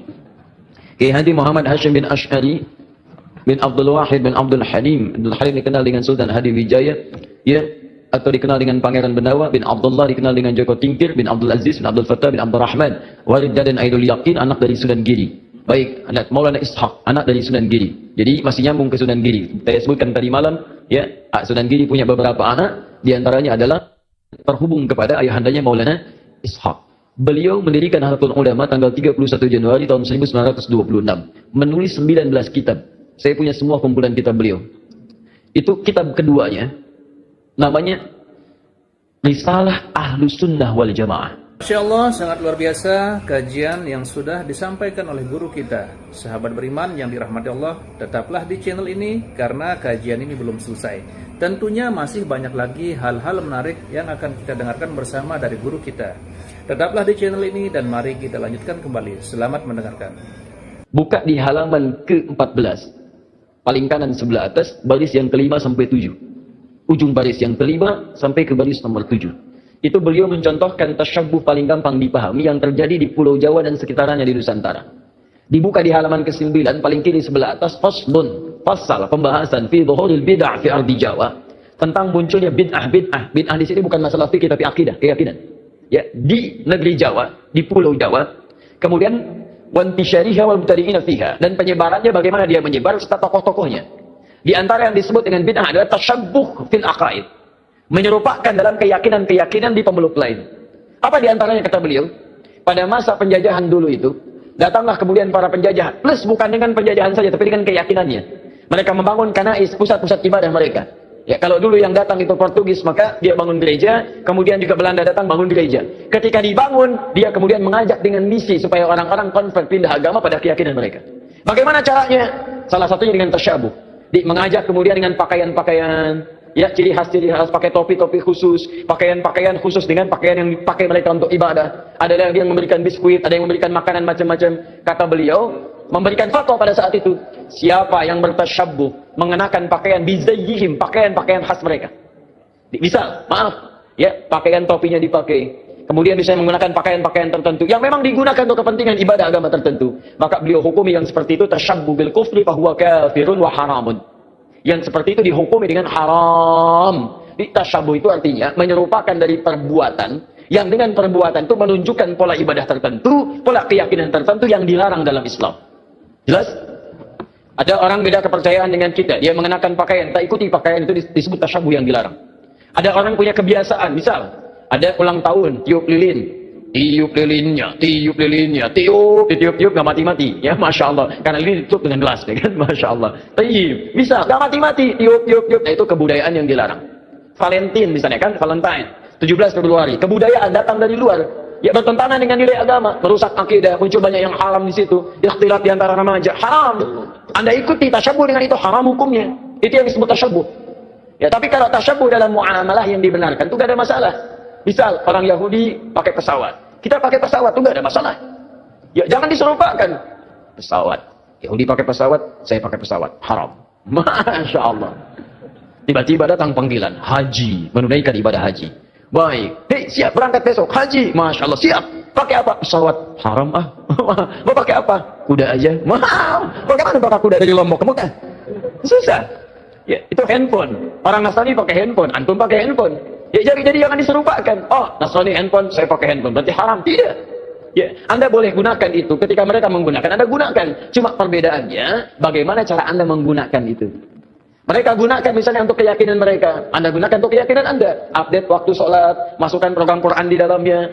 Ada yang sifatnya serupa. Dia nelpon, Anda nelpon. Itu bukan tasyabuh. Karena itu pola umum dalam kehidupan.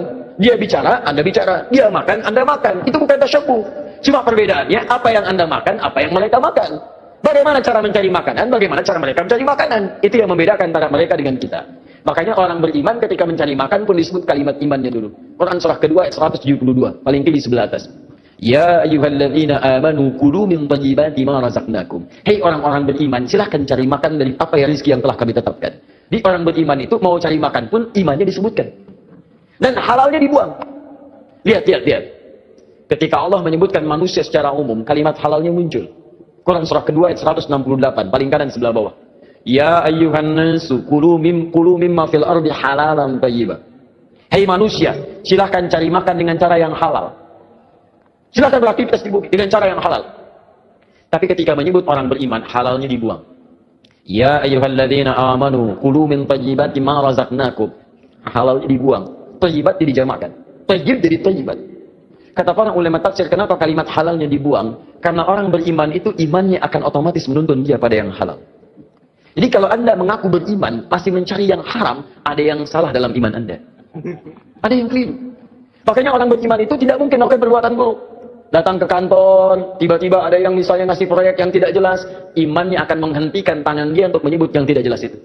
Kalau mereka yakin masuk surga, kita yakin itu bukan tasyabuh namanya, tapi perbedaan keyakinan kita untuk didiskusikan mana yang terbenar di antara keyakinan itu. Di tasyabuh itu sifatnya ada dua, tasyabuh dengan yang tidak dibenarkan sama sekali, yaitu perbuatan-perbuatan kufur yang bisa mengantarkan kita pada kufuran, atau perbuatan maksiat yang dilarang oleh ketentuan agama. Tapi kalau tasyabuh dalam muamalah itu bukan tasyabuh namanya, tapi hanya kegiatan-kegiatan rutinitas yang bisa kita kerjakan oleh setiap manusia. Alhamdulillahirrabbilalamin, demikianlah kajian penuh ilmu, hikmah, dan manfaat yang sudah kita dengarkan bersama dari guru kita. Semoga tausiah yang beliau sampaikan menjadi ilmu yang bermanfaat dalam kehidupan kita sehari-hari. Dan semoga kita semua bisa istiqomah dalam mengamalkannya. Amin ya rabbal alamin. Sahabat beriman yang dirahmati Allah, terima kasih banyak sudah menyimak tausiah ini sampai selesai. Doa dan harapan saya, semoga sahabat semua selalu diberikan kesehatan, dimudahkan segala urusannya, dan dilancarkan rezekinya. Amin ya rabbal alamin. Demikian yang dapat saya bagikan. Kurang lebihnya mohon maaf. Sampai bertemu lagi di kajian berikutnya. Wabillahi taufiq wal hidayah, waridha wal inayah. Wassalamualaikum warahmatullahi wabarakatuh. Setelah kita mendengarkan bersama tausiah yang sangat luar biasa dari guru kita, sekarang mari kita lanjutkan aktivitas kita masing-masing. Semoga tausiah yang beliau sampaikan kepada kita semua menjadi ilmu yang bermanfaat dalam kehidupan kita sehari-hari. Dan semoga kita semua bisa istiqomah dalam mengamalkannya. Amin ya rabbal alamin. Selamat beraktivitas buat sahabat semua dan sukses selalu. Sampai bertemu lagi di video berikutnya. Wabillahi taufiq wal hidayah. Wassalamualaikum warahmatullahi wabarakatuh. Apalagi pakai bahasa jin. Tak jelaskan ini bahasa jinnya. Bismillahirrahmanirrahim. Wazqakin aqja makarimakum wa jaqya wa inna ajanaum. Nah, itu bahasa khusus. Bahasa apa? Bahasa jin. Kalau bahasa malaikat, Bismillahirrahmanirrahim. Maqul inna kalimah Allah, maqul inna kalimah dunya al-khataliyama fi Allah. Maskun akariyama akariyama fi Allah. Hati-hati. Kita ini jangan sampai menyumpahkan diri sendiri. Ibarat kita sudah sumpah kepada jasad, sumpah kepada hati, sumpah kepada ruh. Tidak sadar bahwa tulisan itu sudah menyebar ke seluruh Indonesia, Asia, dan dunia. Hati-hati. Betul atau tidak? Kata belatung, kata cacing.